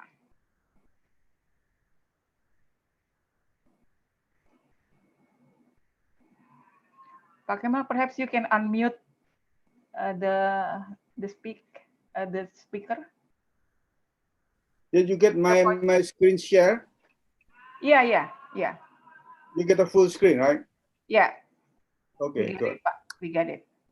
Okay, so thanks for the previous presentation. I just want to bring my outline. This is actually more an exploration of ideas here. So hopefully it serves the need of the title of this webinar when we try to connect theories and implementation. I don't claim that I have any theories, but I explore ideas that you might call it theories or concepts on the resilient thinking, as well as the perspective and the paradigm shift that will be needed. And if we have time, then we can talk about some Indonesian cases. We don't live in a vacuum. That's the reality given. So as Bu Lana has explained, we already signed the whole state, the country, on the Habitat 3. This is actually the first SDGs conference on the SDG goals number 11. So Habitat 3 is not UN Habitat event. It's a SDGs related event, okay? And I just put a note on the article number 15, yeah, on the urban paradigm shift for the new urban agenda. So what does it mean with the, so please keep in your notes on my highlight here, because I have to go it fast, yeah. I cannot go to that much time on each of my slide. And then there are article number 24 on the page 7 of the UN document. They call it, they use the word transformative commitments. And the third point about the resilient urban development. Okay, this is the catchword that's been given to all people in the world that belong to the UN members. Unless we quit from the UN, like previously during Sukarno time, that we don't have any commitment with this, all these documents. Okay. But we are still members of the UN anyway. Then I explored the resilient thinking. Okay. This is interesting because the New York Times, after the hurricane, they call on the learning to bounce back, and they have this nice title here, Forget Sustainability. Okay, it's about resilience. Because in Manhattan, there is among the highest numbers of the green buildings certified by IIIE, that during the hurricanes, they all collapse. Yeah. So from sustainability point of view, they're all nice green building and meet the whole standard. So this is the word from the writers here. When sustainability aims to the world back into balance, the green balance, resilience look for a way to manage an imbalanced world. That's the discussion, yeah, among growing number of scientists, social innovators, community leaders. So please, if you want to get involved with discussion, this is the point that that people already put in the writing. Another interesting point here, there's from Simin Dawani. I attended her presentation in Boston in 2015. She questions about resilience, okay? If our previous speaker criticized resilience, this Ms. Davoudi also put a question here. It's a bridging concept or a dead end? Put a question mark here. We have not finished on the discussion. You want to explore her idea, then you can read this her writing about this one.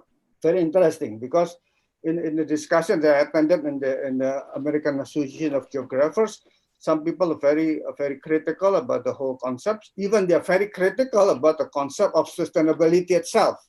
Yeah, we can go further on this issue. I want to explore this discussion on this topic. And this is from the Katrina hurricane in New Orleans. There's some criticism as well. People doesn't want to be resilient. Stop calling me resilient. As mentioned with Mas Dimas, it operates as insidious alias to dispossession and territorial stigmatization. So the whole discussion from the middle to the right or to the left is all here about the resilience concept itself. Very interesting. Yeah. And then Rockefeller came with the resilience framework here. Yeah.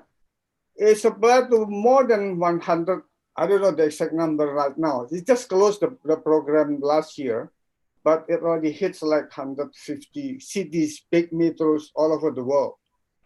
Yeah. Jakarta and Semarang are members of these resilient networks. And this is the frame about leadership and strategy. Health and well-being is there.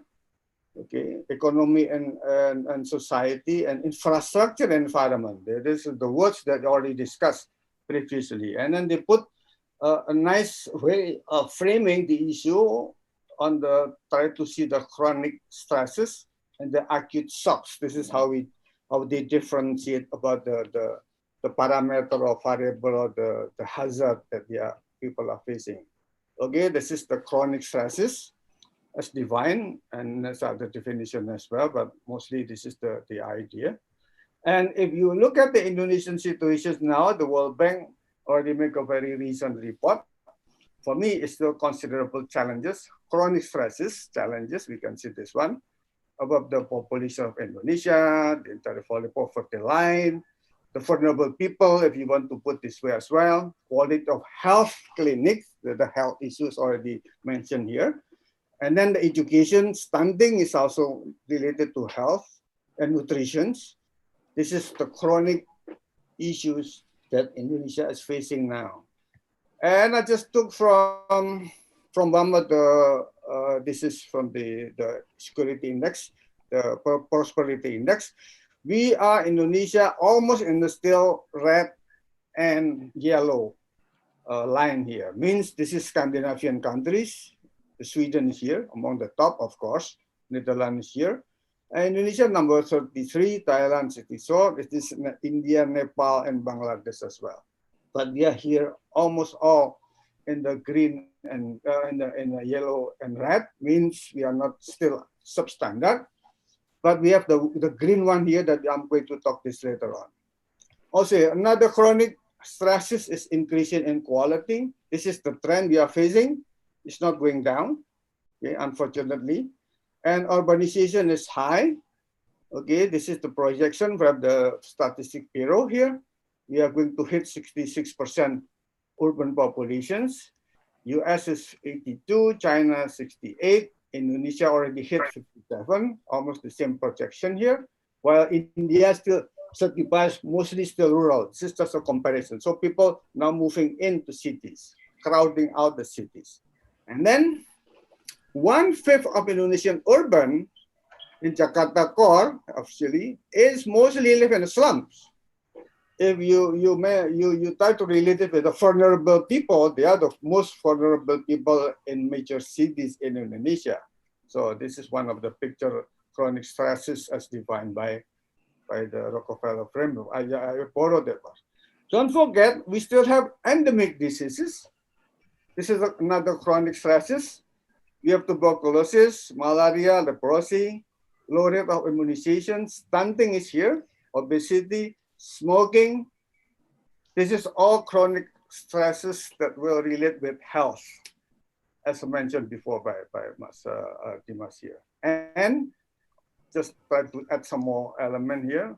Our corruption index is pretty much below 50.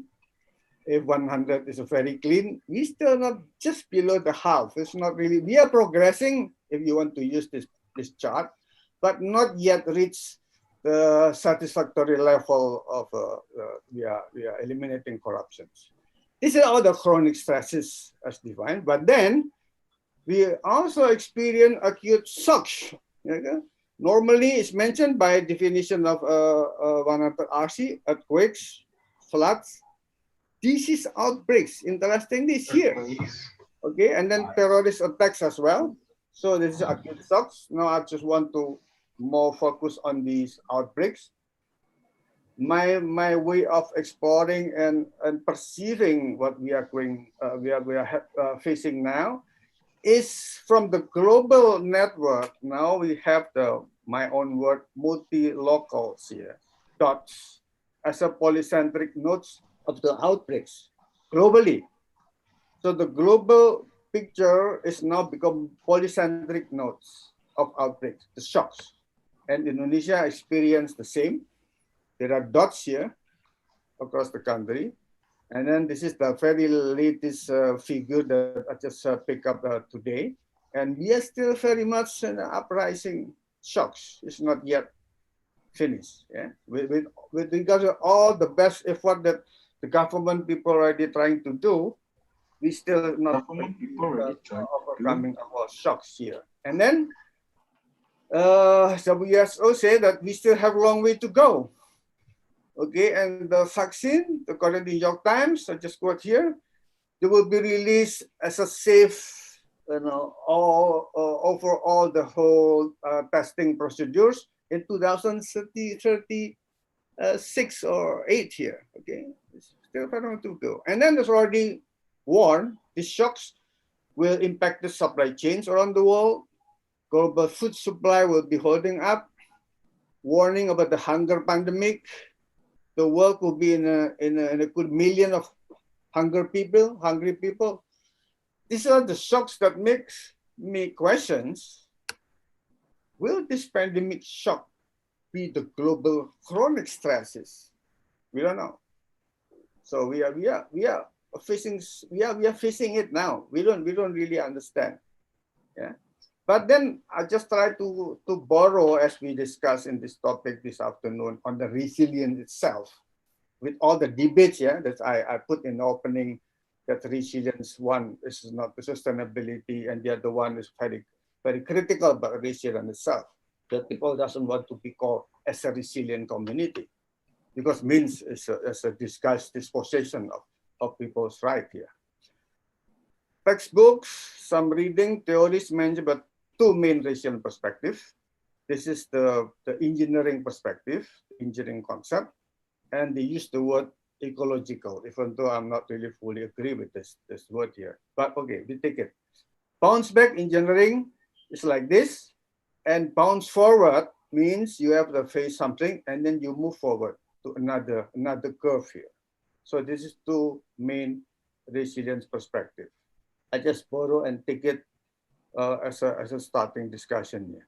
By definition, regeneration concept is stability, returning quickly, one equilibrium, one regime, back to the previous situation prior to the shocks.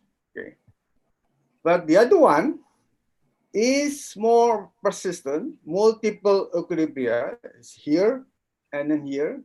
Multiple regimes mean there is one regime and another second regime here. But I put my own notes by their own definition, but remaining within the current regime. So the whole system here still under the current regime, whatever you define it. Okay? Whatever you define it here. But under one. So when I try to see how this concept implemented and can be used as a way of understanding the phenomenon of flooding Jakarta case here, because I have some materials already in my archive. So then, okay, Jakarta, like this, 2007. Okay, we're very familiar. This is in front of my campus in Tarumanegara, just like this. And the way I see, actually, Jakarta is facing three fronts. This is the land subsidence, and then the sea level rise, and then the very destroyed upperland watershed here. So, you know, the land is going down, the water is going up, and the runoff is going no stop, because there is no way of vegetation to stop this one. And then this is from the Deltares consultant that have been invited. I met them, and this is their presentation. We all have a much worse situation because it goes with the subsidence, and then the tides, and the subsidence comes from the exploitation of the groundwater, which never stopped because there is no stopping on the groundwater exploitation. Tokyo, by the way, experienced the same thing, but then Tokyo put the pipe water to supply the whole city, and the subsidence stopped in Tokyo in several years back. Okay, that's a note here. So the basic engineering resilience coming with a flood, used like this one. This is one of the picture I took here. This is in front of the house, and there's a proposal how to use to block the water to the house. So this is the very basic engineering solutions. And on a larger scale, the city itself built this wall, okay, in the North Jakarta coastal place. But then I took my own words here, a modified engineering resilience here, okay, because as a modified, smarter eco-engineering solutions without changing fundamental functions. Okay. So basically, they try to do something on the location, but for me, this is just shifting the threshold. Shifting the threshold doesn't really change much on the fundamental functions without changing. This is the example of, this is a proposal given to the ministry at that time. So engineering, they put up on top of the Ciliwung River, is not used, but at least there's ideas there. That is the picture been presented as well. So this is the kind of engineering solutions. River bank normalization during Ahok as a governor. This is a very much engineering try to block. Very nice picture, but this is basically the concept of trying to be resilient from the flooding by having the river bank normalization here. Okay, it's smarter, but doesn't really change the fundamental concept of the river itself. But then there is another concept very interesting. They call it ecological resilience. I love the word ecology here. It's a longer term adaptations. Okay.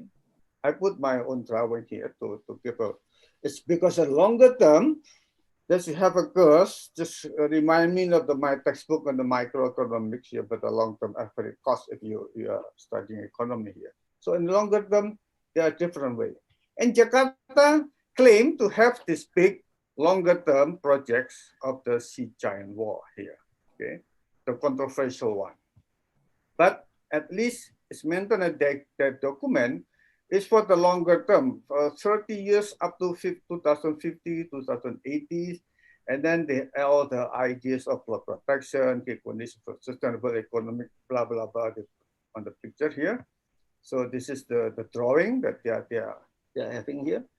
I didn't really solve the problem, we don't know, but this is at least the resilient concepts try to I'm using it, try to understand what they are trying to do compared to the other approach that they are doing here.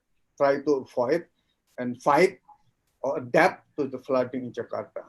So back to the UN document here, they call it the paradigm shift. I put my own words here, resilient as a transformation opportunity, okay? Based on the reflection of our ongoing challenges. It's not finished yet, still ongoing. This is a urban paradigm shift. My questions, I always question to colleagues, when they call new urban agenda, what is new in the new urban agenda? Actually, what is new? Because if you read the document, the 175 articles and I don't know, 29 pages, they are almost the same words that we are using during the urban planning, urban economic development program and everything. Okay, but it is the paradigm shift they are promising, transformation. This is what they call to change the way cities and human settlements are planned, built, governed, managed. Transformation and change the way, all right? And there are what resilience, health, I put health as well, estimas. There are resilience 17 words, 12 resilience, and then 26 health in this document. I think it's more than sufficient to say that this new urban agenda have a commitment globally to do something different, a new way. Okay, but how? They don't mention here. But this is the normative document, the commitment of the whole nation state about the new urban agenda. My question, what is new in the new urban agenda? What is new? Then I came across with this this very reason web about our crisis now, the COVID. Don't let a good crisis go to waste. This is kind of quoted from Churchill statement actually. So a counterintuitive, trying to do what we don't actually know to do. So the only way to get information we need is through action. Taking your best guess, starting small and learning your way through the chaos. Because we don't know. Because we don't know. There is no reference in the past of we are facing today. And on Yale, this is a historian, this is Epidemic and Society, his book. He mentioned in an interview that I just follow in YouTube, he just mentioned about we may be forever changed by coronavirus. This is why I put the question that this shocks of the coronavirus perhaps is a global chronic stresses. So be prepared. If there is the shock, it's never-ending shock. Never-ending shocks means it's become a chronic crisis. And interestingly, the way the social historian here, epidemic diseases are not random events that afflict societies capriciously without warning. On the contrary, every society produces its own specific vulnerabilities. Its own specific vulnerabilities. But we live in that one with our vulnerabilities here. But then back, don't waste good crisis. There are opportunities. Try to see the bright side. Okay, you can depress and commit suicide or try to survive and do your best things on this new crisis. This is a choice. You see the world as a glass, half glass full of half glass empty. This is the way you perceive. Another book says that race is a feeling, race is a perception. So this is a very, very human way of perceiving and feeling about race. Okay, but this is more positive remarks here. Don't waste your good crisis as a mantra for tough times. Okay, from now on, try an opportunity to do something you wouldn't normally do, like we are doing now. Okay, it's like a portal that has opened up, goes to another dimensions. Okay, alternate reality where you are somehow better and stronger. We don't know, another dimension, not this dimension. I just think it's one of the current existing government trying to do another way. I don't know whether it's another dimension or still in the same regime here. Try to improve the national health system. Okay, for 2021 next year. They're now planning to do a certain different way of improving national health system that we don't have the system.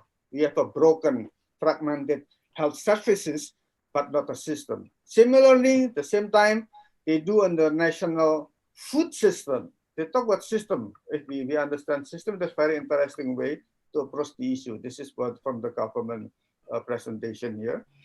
Just put in English here, but food resilience and revitalization of a national food system.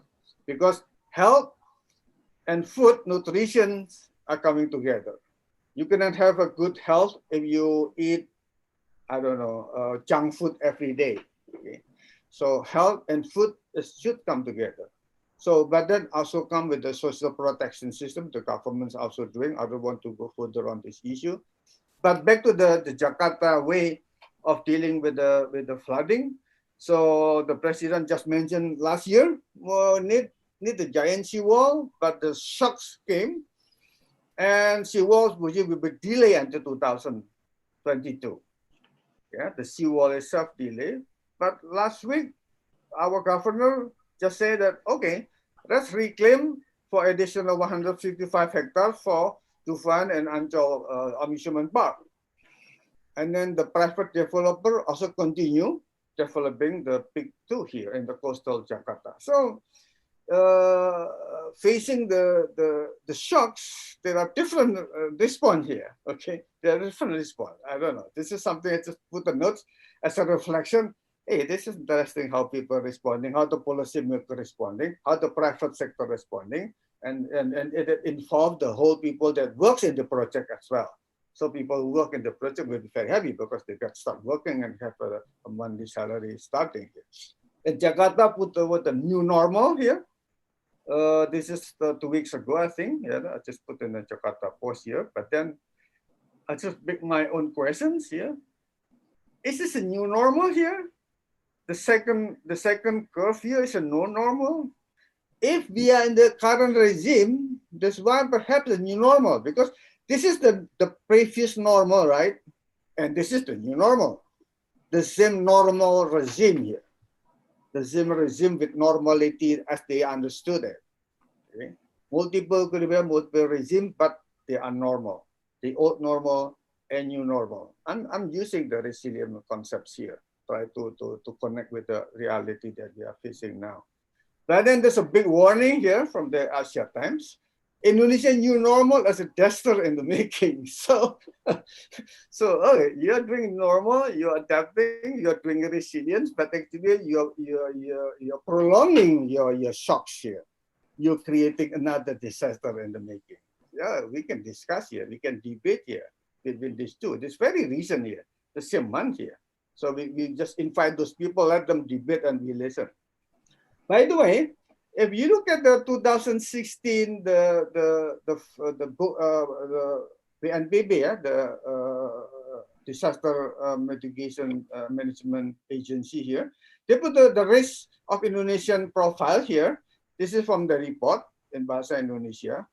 For our friends here, most of them are the natural disasters.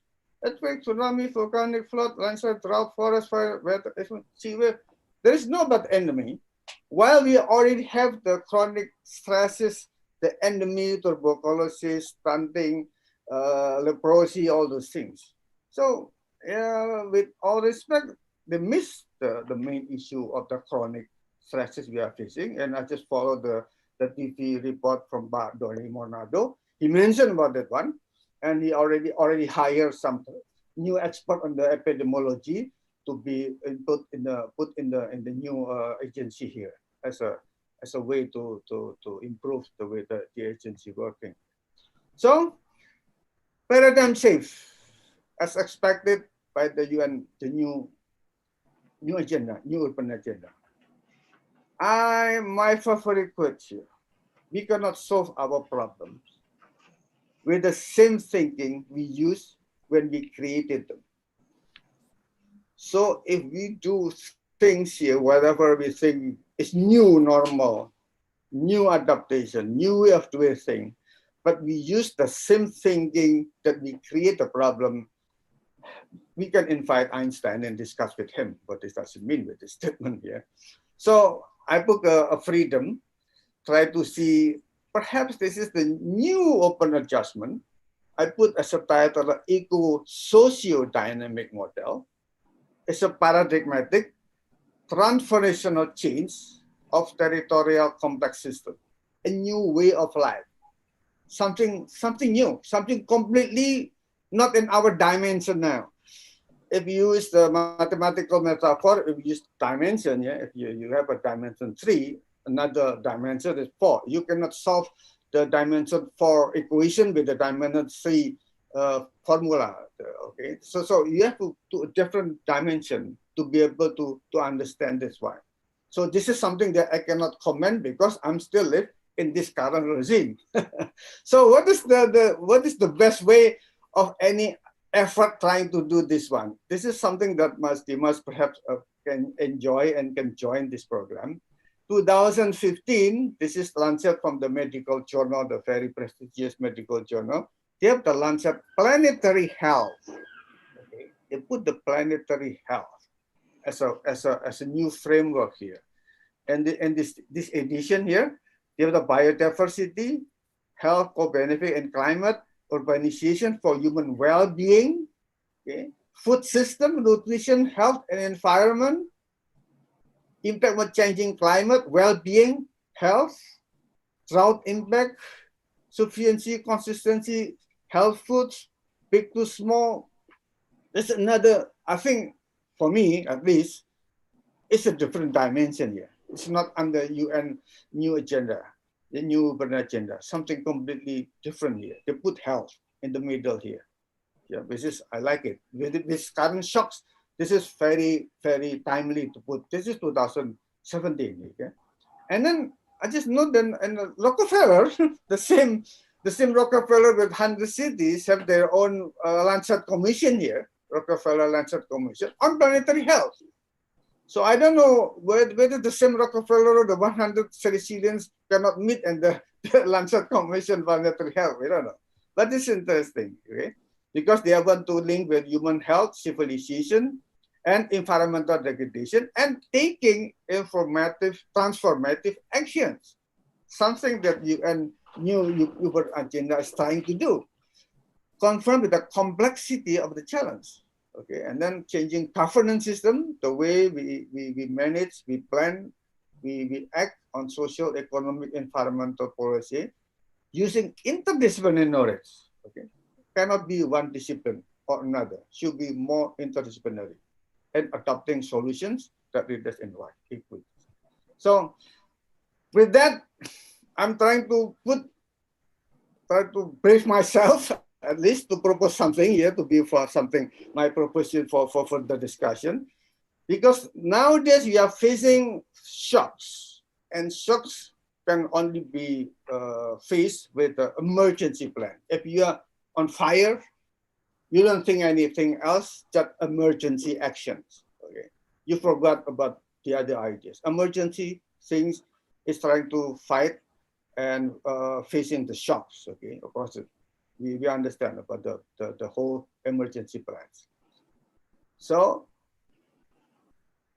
I reframe that resilience paradigm like this into my own way of reframing here, where I put emergency plan and planetary health in the center of the framing resilience. I'm trying to brief myself here. Otherwise, we still think the same way that we create the problems. So we cannot solve it. We have to do beyond the current thinking here. And then I see what we are doing now in Unhas, in Makassar.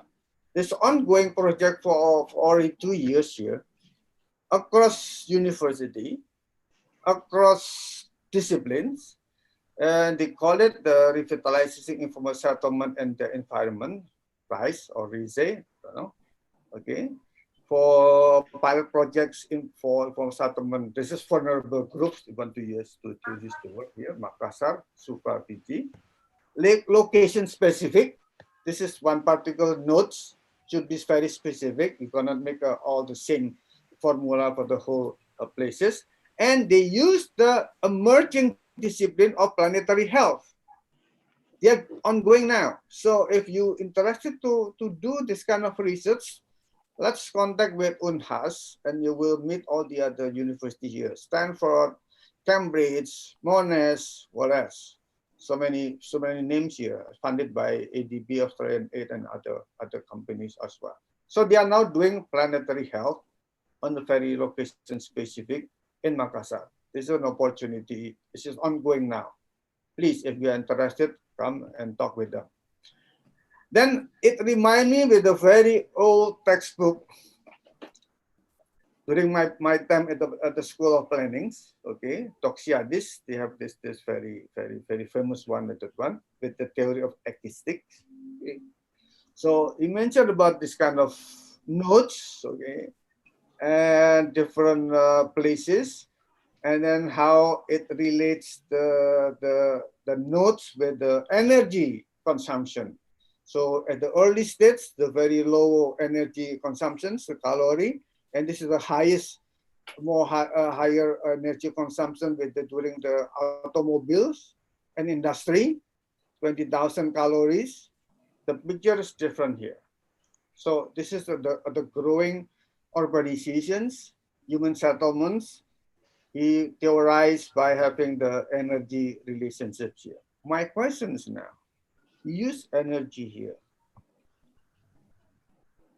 How we relate energy and health? Instead of we are having a picture like this with energy, why we convert energy into health? Energy, we consume the fossil oil every day as taken for granted, a kind of addictions. Okay. Don't we understand that we consume the mercury here, the pollution here, and it live with our health.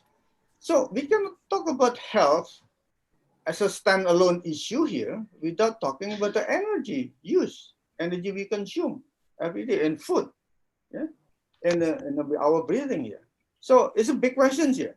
If you are the young researcher, emerging young researcher trying to do this one and put a picture, measure how the energy we consume in every dots, places, cities, really with our health, then perhaps you can have another book like Toxiadis here about the human settlements in the 21st century in Indonesia.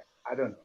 So I try to brief myself by put a new epistemology of open science, because we have to think differently. So the education, the thinking, for me, should be also completely different. I just moved some illustration here.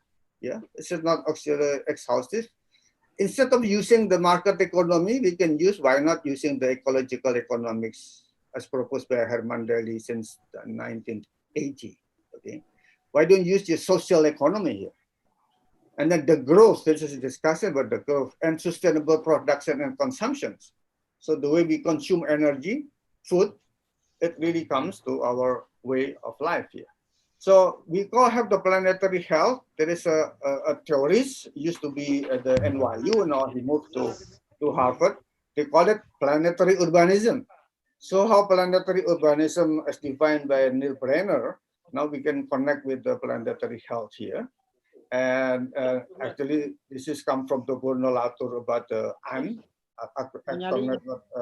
theories and science and technology society. So how society and technology use together and come together and create a kind of challenges, issue. This is connect back to the Frank Snowden about society and epidemic. Okay, so then in the way of regulatory regime, we should use data science, because how we control the regulation if we don't have any data and the technology is here.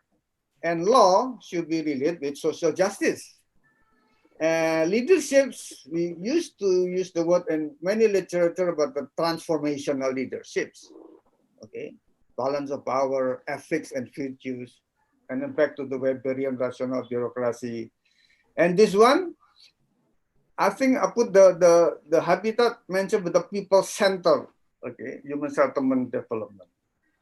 The gown in Nepal shows this is the core of the resilience system here. But the community, society and community preparedness on the emergency plan. If you have emergency plan in each community at the ground level, at the RT airway level, the story will be different.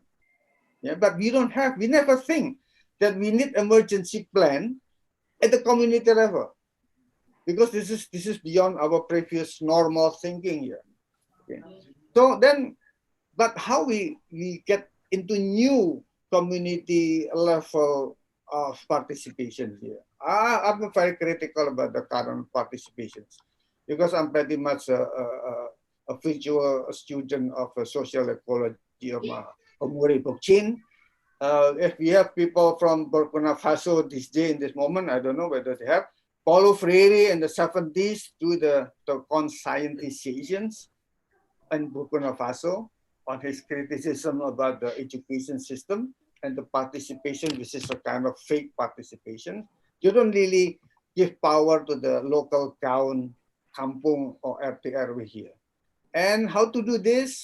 Harper must have the ideal speech situations where dialogue can be more lateral and equal basis. So there are ideas, yeah? There are book, literature, philosophers, thinkers, concepts already in place here. They have an infrastructure, they have a green technology. Okay, we have the nature-based design. This is another buzzword but now used among designers and the planners and designers. We have a nature-based planning in design. Ecological engineering from Paul Hawkins. Rather than industrial engineering, we do ecological engineering. Okay, and then integrate in the value system. So this is, I just picked up randomly from my limited reading. There are ideas but never put in a one framework and try to do something different level. Okay, try to paradigm shift, new. Whether it's new or not, we can discuss later on. Perhaps you have another completely new idea. But anyway, this is I'm trying to do all the conceptual thinking, try to do something new and different. Then all elements, of course, should be interlinked. This is it's a complex relationships because we live in a complex system now. We understand about the uncertainty and complexity and about the whole natural system that we are facing now. So then we can see here about the integrated polycentric balanced storytelling linkages that then later on can build a coherent system. I just put this image, try to explain from one model that I propose here. You can develop further on and then create another link here. And then we create a new system here. And then hopefully this is among the last slide I can share with you. The way we try to think new, okay, we have not really completely new because we can revisit the forgotten strengths that we have had. Say our social capital. Back to this one. Among the whole yellow and red, which is bad, substandard, we have green one here. According to the Legatum Prosperity Index, we are number 5 in the world on what? Social capital. Number 1, 2, 3, Scandinavia. Netherlands. Suddenly, we have number 5, Indonesia. So we are the highest in Asia Pacific. Higher than China, India, Thailand, Bangladesh, even Singapore. Yeah. So I don't know if we just take something, there's some truth in it. It's worth doing to dig it out. We have a social capital. So it's back to the community base or the gaun or the kampung or the neighborhood unit that we have the strengths that our friends that mentioned in his research. Most of the solution is coming from the local community itself. So this is what we have. We have forgotten here. We are trying to modernize everything here. So borrowing Friedrich Hayek is an economist here. It's interesting that about individual conduct here. Let him adapt what he did. Okay. So in other words, man has certainly more learned to do the right things without comprehending why and doing it by custom. So not necessarily we have to have a complete science that proves everything. This is what we have to do. people adapt and do things in a way that not necessarily being understood scientifically, but they practice it, custom. If you remember in Aceh, that people in the what is the island the S, then people have the tsunami and go up to the mountain and didn't get hit by the tsunami. Semeru, but people in Banda Aceh, they are the new coming people, migrant from other cities. They live in the coastal areas when the water reside. Oh, there's so many fish. They go in the water, try to get the fish. But this is actually indicator that people in Somalia understand they have to go up to the mountain. It's by custom. It's not by the science. Yeah. So this is Hayek's economist, Austrian economist. Have this kind of word. I just want to pick up as something that we need to rethink and revisit this idea here. Okay. And then I use my favorite, use the image of thought here as a rhizome. This is from Guattari and Deleuze. This is rather than doing like tree, like a very rigid structure, hierarchical approach. He used the rhizome approach like this. Yeah. So this is a much more resilient. Yeah, this is a different way of thinking. Resiliency back bounce to normal like this, or we do a different way. There's no more trees. We have a rhizome here. Okay, so it's a completely different. Multiple non-hierarchical entry and exit with planar transspace connection form a multiplicity. So then we have this one, and rhizome as a model, as a fire adaptation, when they get the fires, this rhizome survive because big trees burn out, but rhizome, the root is still here, and it will come after the fire's off. This is the metaphor to say this is the local neighborhood, household, local community. It's not, it's informal, not in a institutional format here, but actually using this rhizome as a metaphor here. They want really resilient. So I'm going to go back in my picture here. This is the rhizome kind of things. And then we have a more polycentric territorial linkages like this. And metaphorically, I took a picture like this. And this is how then we have a resilient system in our way of life here. Okay, I have to stop here because I have another example from Open City, Kampung Kota. I use my own word, Cityville, Kampung Kota, Kampung Susun. This is from Using Stackhouse when we try to respond about the Ciliwung River controversy at the time. And Surabaya, perhaps another hybrid model that I work with UNTAC, with Ibu Hasti, but try to understand Surabaya as a different way of managing our city. But I have to stop this one now because my time is up. And back to Ibu Jenik for your time to run the discussion or whatever. Thank you, Pak Kemal. It is a very big picture of resilience, urban resilience. We are learning many things about the new agenda, about the many definition of resilience itself. Okay, we still have time like 30 minutes for Q&A session. Is that correct, Ian? Yes, it's correct. Yeah. Okay. Let's straight go to the question that already written in the YouTube as well. And yeah, Pak, just for your information, for all the speaker, we also have a live stream in YouTube channel, and the question also already written there. Okay, I will read it. Ibu Jenik jobs now to select the questions. Sorry, Pak. Sorry, Pak. It's your moderator job now to break all the questions, and then you put together, and then with the limited time, then but please for the whole participants here with all the sponsors again. Yeah, some of there are some questions for all the speaker. Would you please give insight for all the speakers?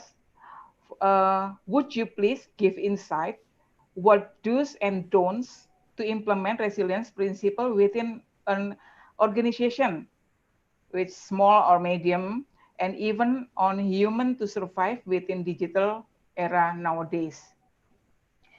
And would you, Pak Kemal Taruk or the other speaker respond this Okay, question? I can respond that one. Yeah.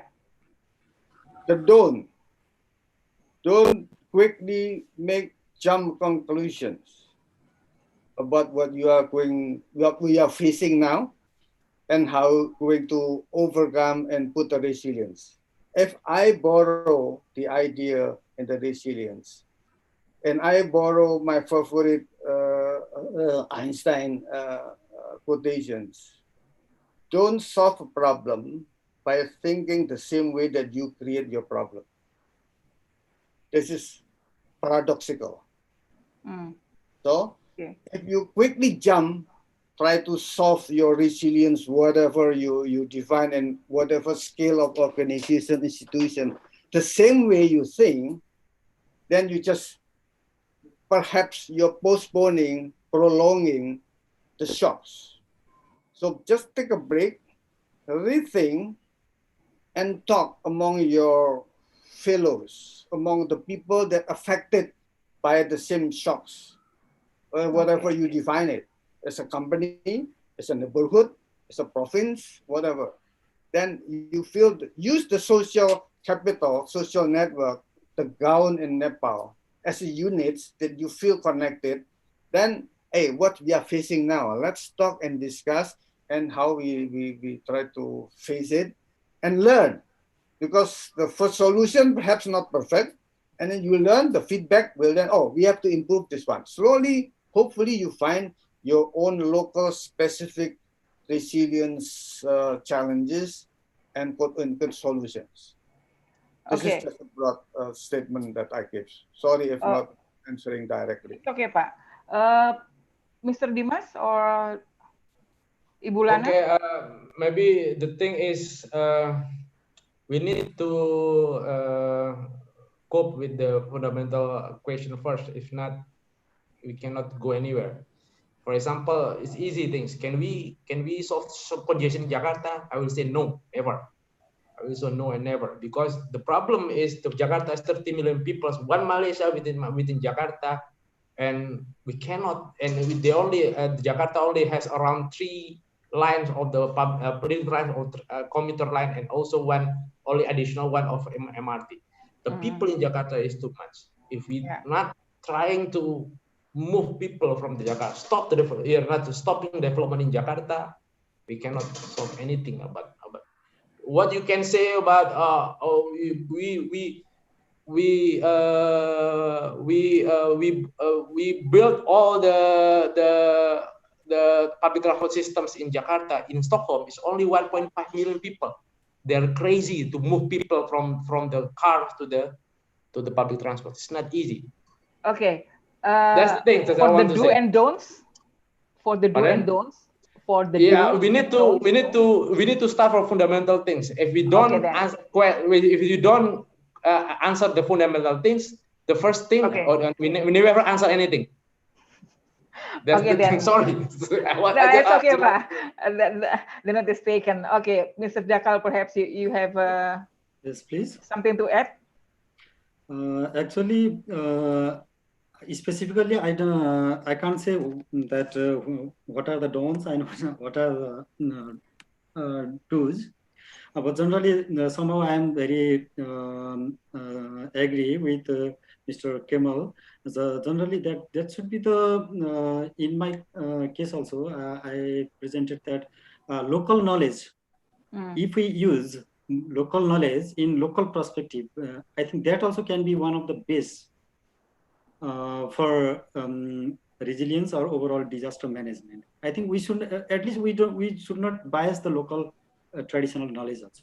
I mean, so local wisdom is yes, really yes, yes. playing a role. And on the basis of that local knowledge, we can develop, we can make other, let's say, advanced or more modern technology. But at least because it is for the local people, they say we should not bias the local knowledge also. That can be the one base. Okay, for the thank you, Mr. Dakal. Okay. Ibu Lana, unmute the voice, please. Unmute the voice. Okay, yeah. Okay, Sorry. thank you. I think one of the don'ts is don't get into negative thoughts about something, even a shock or anything, because the negative thoughts will kind of like bring you down. That's a don'ts. And then I think for the do's is like you work on your, what do you call it? On your progress. So you have to reflect on what you've established and where you want to go. And then just keep in mind what your goal is. So I think those are the two main from me. Thank you, Ibu Lana. So perhaps that's can answer the question. This is another question from Ade Yunita. This is quite interesting for all presenters as well. In your opinion about resilience today, how is the concept of theory of resilient city today? Does it still see resilience from a physical disaster or disaster due to climate change? Is there a change or new concept or new theory of resilience for the city today, especially health disaster? And how's the implementation now? It's long, many questions actually. Okay, anybody can start. Jerry, Yes. I will try with the new, relatively new approach of planetary health. Okay, It is planetary health ongoing project now in Hasanuddin. Please contact them, learn from what they are doing. This is connected with the different university across continents, so it's not just Hasanuddin or Monash. So this is shared experience. This perhaps we can start with that one rather than invented from something completely different. Let's start with something. I just want to indicate that one. Thank you, Pak. Ibu Lana or? I think the example that Pak Kemal gave on RISE, the one in Monash, is a very good example, but because you have all these different disciplines that work together to build on the informal settlements, and we can apply that to also to building the resilience in cities. Okay, Mr. Dakal, do you have something to add? It's okay. Actually, I also have to learn more regarding this. I think. Thank you. Okay. Pak Dimas, do you have anything to add? This about Ade Yunita, yeah? Yes. The question, about the resilience today. Yeah. Yeah. Is it the disaster itself or something to do with the climate change disaster? We can set the disaster on locally as well. For example, if you some of the problems in climate change is can be happen locally. Yeah, for me, I have same opinion. We need to answer. I need to answer fundamental things, and if not, we cannot answer anything. It's a bit difficult to how to say, to answer in the big scale like the urban resilient city and so on and so on and so on and so on. Yeah, for me, I'm a realistic people, so I don't want to be said it is a negative. For me, this is realistic. So if you see the something up there, how they prepare, it's amazing. How they prepare, and we cannot see them. Of course, we are, and I don't want us to see that people but the things, but we can learn how they prepare. how they answer one by one the fundamental questions. Sweden in 1970s, they are still developing countries, and they are get patient to boost their economies to be developed countries. That's because they answer one by one the questions to be settled like now. And then that's something that we need to care one by one, because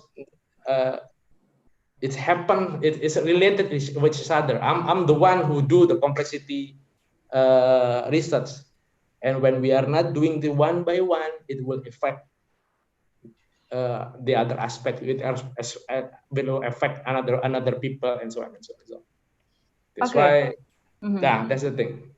Okay, thank you. Sorry. It's okay, but These are tough questions, you know. People are asking very tough questions. Yeah.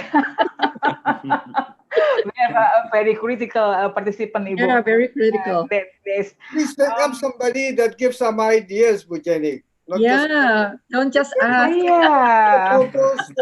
I think this is we want to learn as well from the audience, from the Yeah, I think this is a good idea for the next webinar. Okay.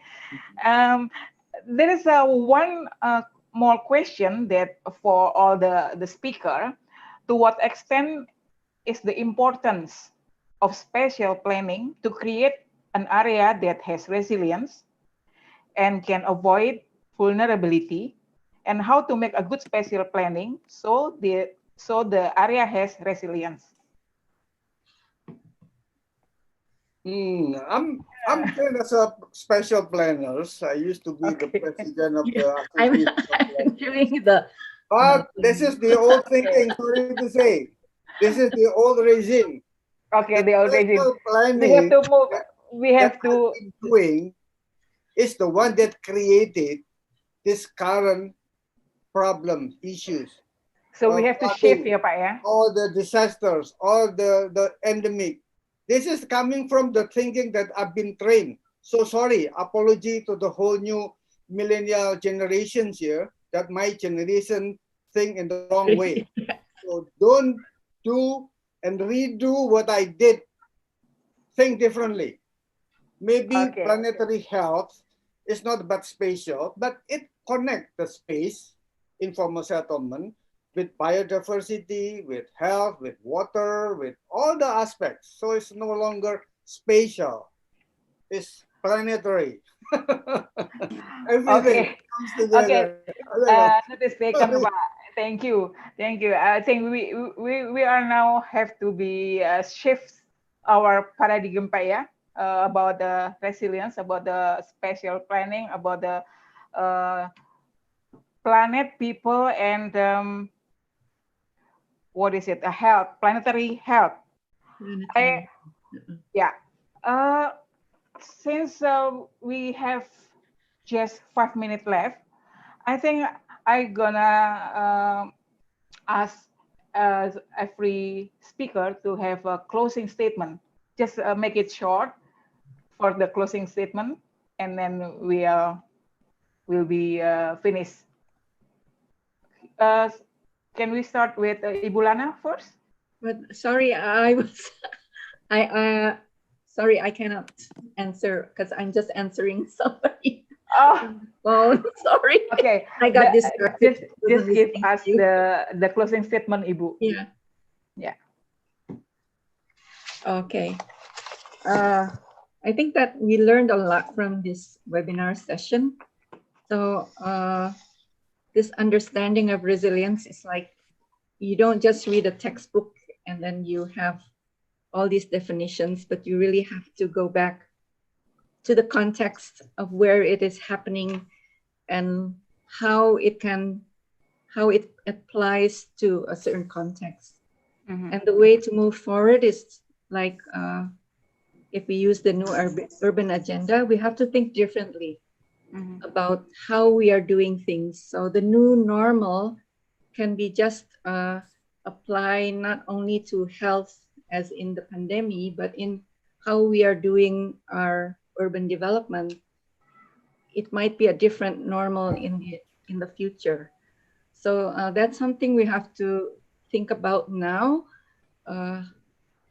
What are the practices that are currently being done that has resulted in what the situation we are in now, and evaluate that, and then what can change to improve things, to make things better for people's well-being. So I think we should reflect on the ways that what we're doing now for a better future. Thank you, Ibu Lana. Yeah. Pak Taruk, closing statement? I will start with our education. Let's reform, completely change the syllabus. Don't continue doing the same teaching, the same textbook. Do differently, learn differently. Maybe we go to the local community and sit there like the ethnographic researcher and try to capture the knowledge. And then you make a paper based on that. What is you find a knowledge from your local neighborhood here. So we have to think completely differently. So if we still keep teaching in the same old book, we prolong the shocks in our mind. And the way we plan, we manage, we make decisions, we make policies coming out from the old mindset, because we read and think in the same way. The problem that we have been creating. So we talk here and among scholars here, ITN, UNTAR, Utu Petronas, and then UNTAR. Then let's start with different syllabus. Even though the dictee maybe not give us our accreditation, but who cares? Okay, our life, our future generation is not depend on the dictee. It's depend on us. So let's do something completely different. Let's agree on this one. Perhaps then we hopefully find something in the future. Agree, Pak. Agree, Pak. Couldn't more agree with you, Pak. Okay, thank you, Pak. Okay, Mr. Dimas or Mr. Dipendra. Dip, do you want to say something first? Yeah. Okay. Dip, do you want to say something first? Yes, just a little bit. Thank you. Actually, it's a very good opportunity for me also, being a graduate student here in Japan. Still, I am learning so many things regarding disaster, and I think Indonesia is the very good hub to learn the different aspects of disaster. I think so. And then I have already visited 2 times Indonesia, once in Makassar, Sulawesi, South Sulawesi, and so in that Hasanuddin University, and once last year in Bogor, that IPB University. Actually, I love to visiting in Indonesia in so many cases, regarding being a disaster study student. So,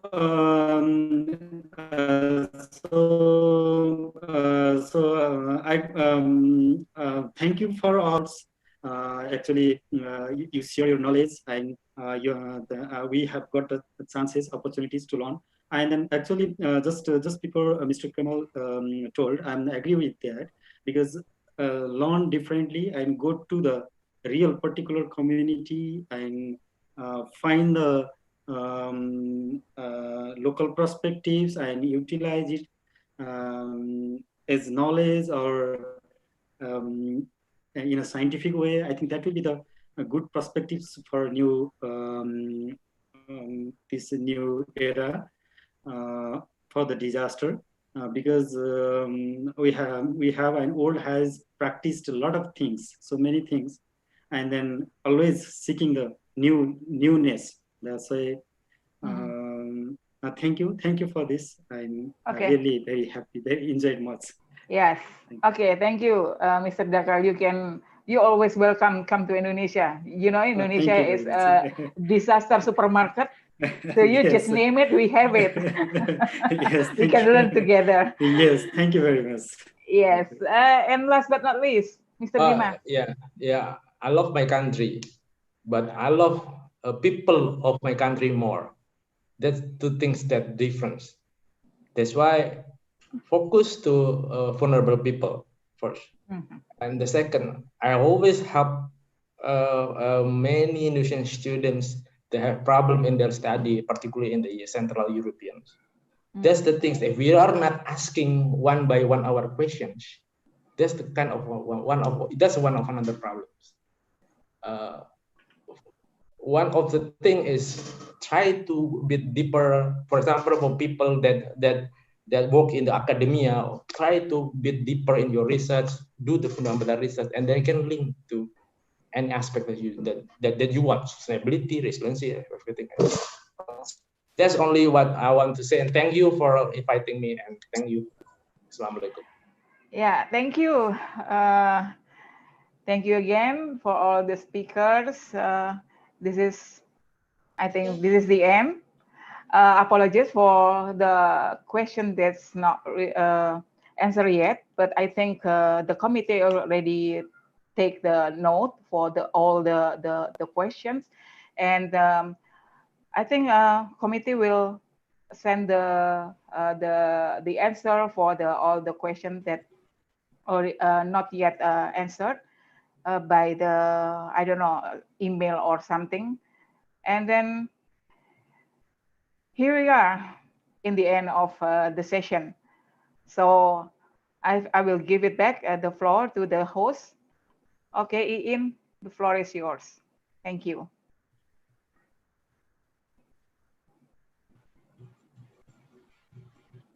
Okay. Thank you so much, everyone.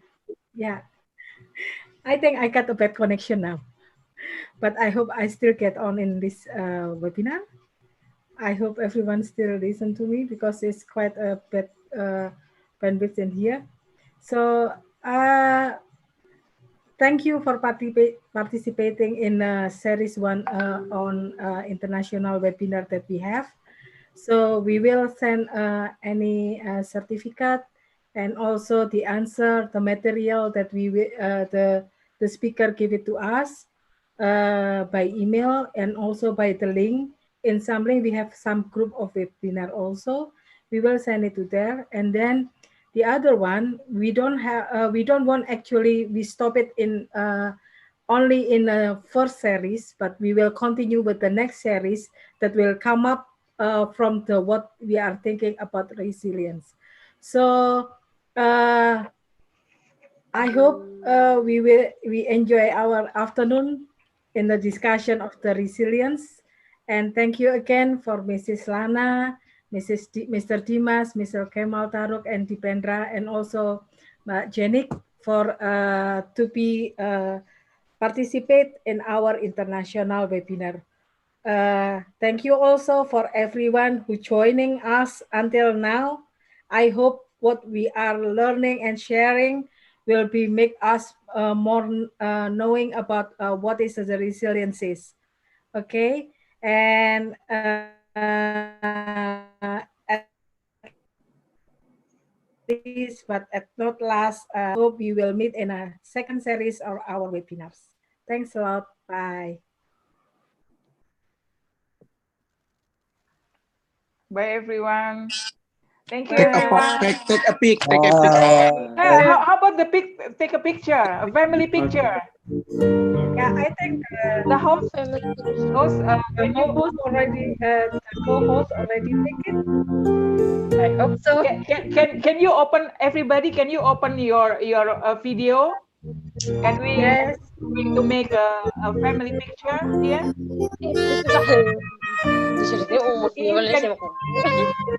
Please stop the music, please stop the music. Backsound is okay, right? No backsound. Or RD perhaps can make the picture. Okay, everybody already open the video. Yeah. Dimas, Pak Dimas, where are you? Yeah. Yes. Okay. I think Okay. Pak Dimas. Yeah. So who took the picture? Who take the picture? From the host, yeah. We take it. Okay. Arti, take it. Okay. Hi. Smile. Okay, Smile. come again with your new ideas for the next webinar, please. We need to learn together. Yes. Really. Thank you very much. Thank you, Ibu Lana. Thank you, Pak Kemal. And Thank you. Willy. Thank you, Jenny. Thank you, Bye, Deepati. Jenny. See you around. Thank you all. Yeah. Thank See you you. in Thank you very much. series. Come See you in again, yeah? next series. Thank you all. Okay. Looking Thank forward you. for the next series. Yeah. Okay. Assalamualaikum. See you in next series. Waalaikumsalam. Waalaikumsalam. Pak Yamin, terima kasih. Thank you all. Thank you.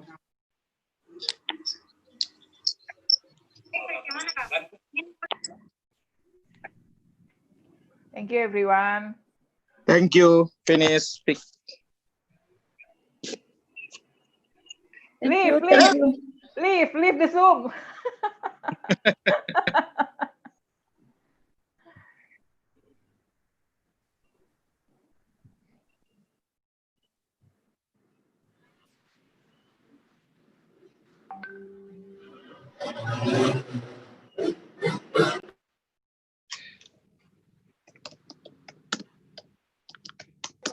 Halo Bu Maria. Thank you, Susi.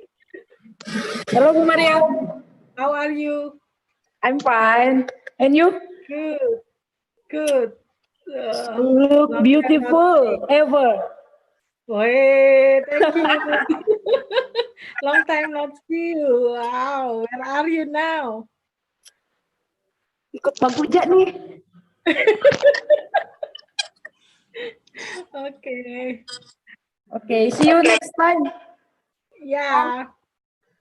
Makasih ya. Yo, I miss you so much. Miss you too. Bye. Bye.